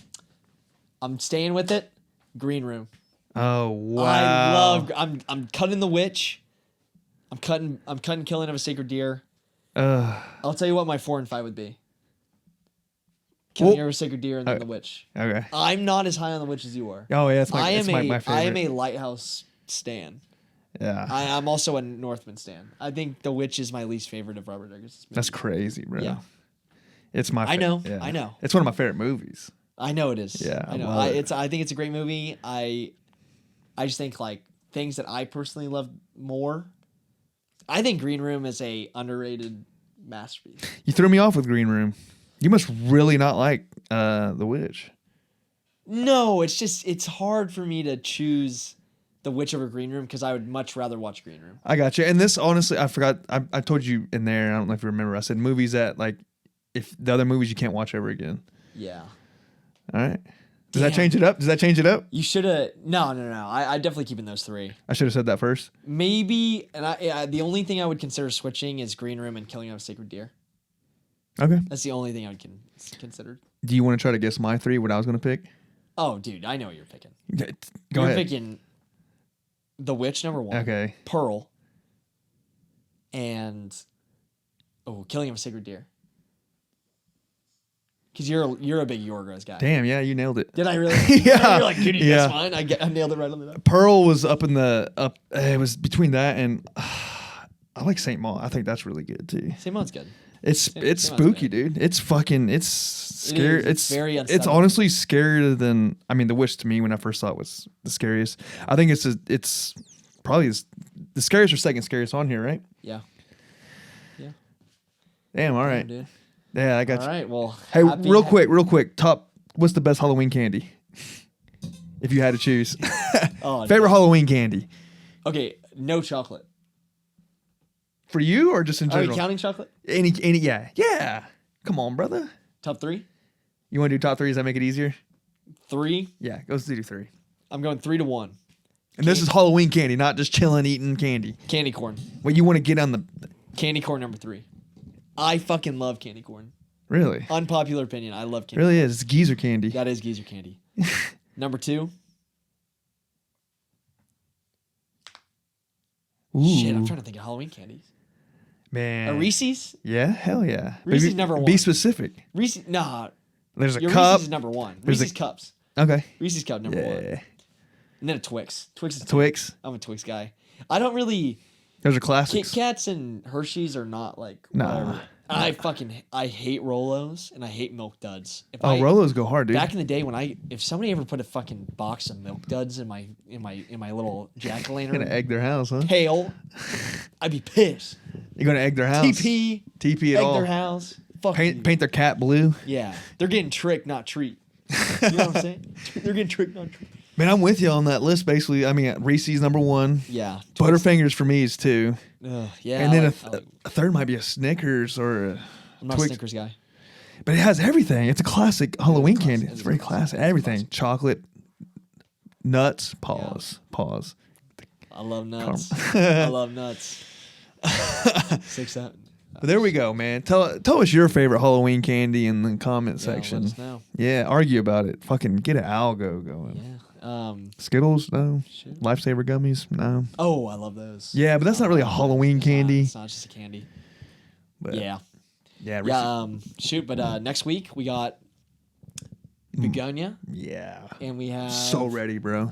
Ballad of a Player we're gonna watch, and depending on if we can get it done in time, because I think it's coming out the night before we'll film next week. But Frankenstein comes out on Wednesday next week. Oh, No, wait, we'll watch it then. comes out Friday. Sheesh. It comes out that Friday. Yeah, that'll be in 2 weeks. But yeah, Ballad of a Player and Bugonia. We got this coming out Dude, next week. I'm so hyped for Bugonia. I'm pumped. I think it's gonna be in my top 3. I think so. I'm assuming. Yeah, I think for you, yeah, I'm excited for it. Motherfucker. You gotta get on the Yorgos train, bro. I know. But yeah, that's our Halloween episode. Like, subscribe, please tell someone about that.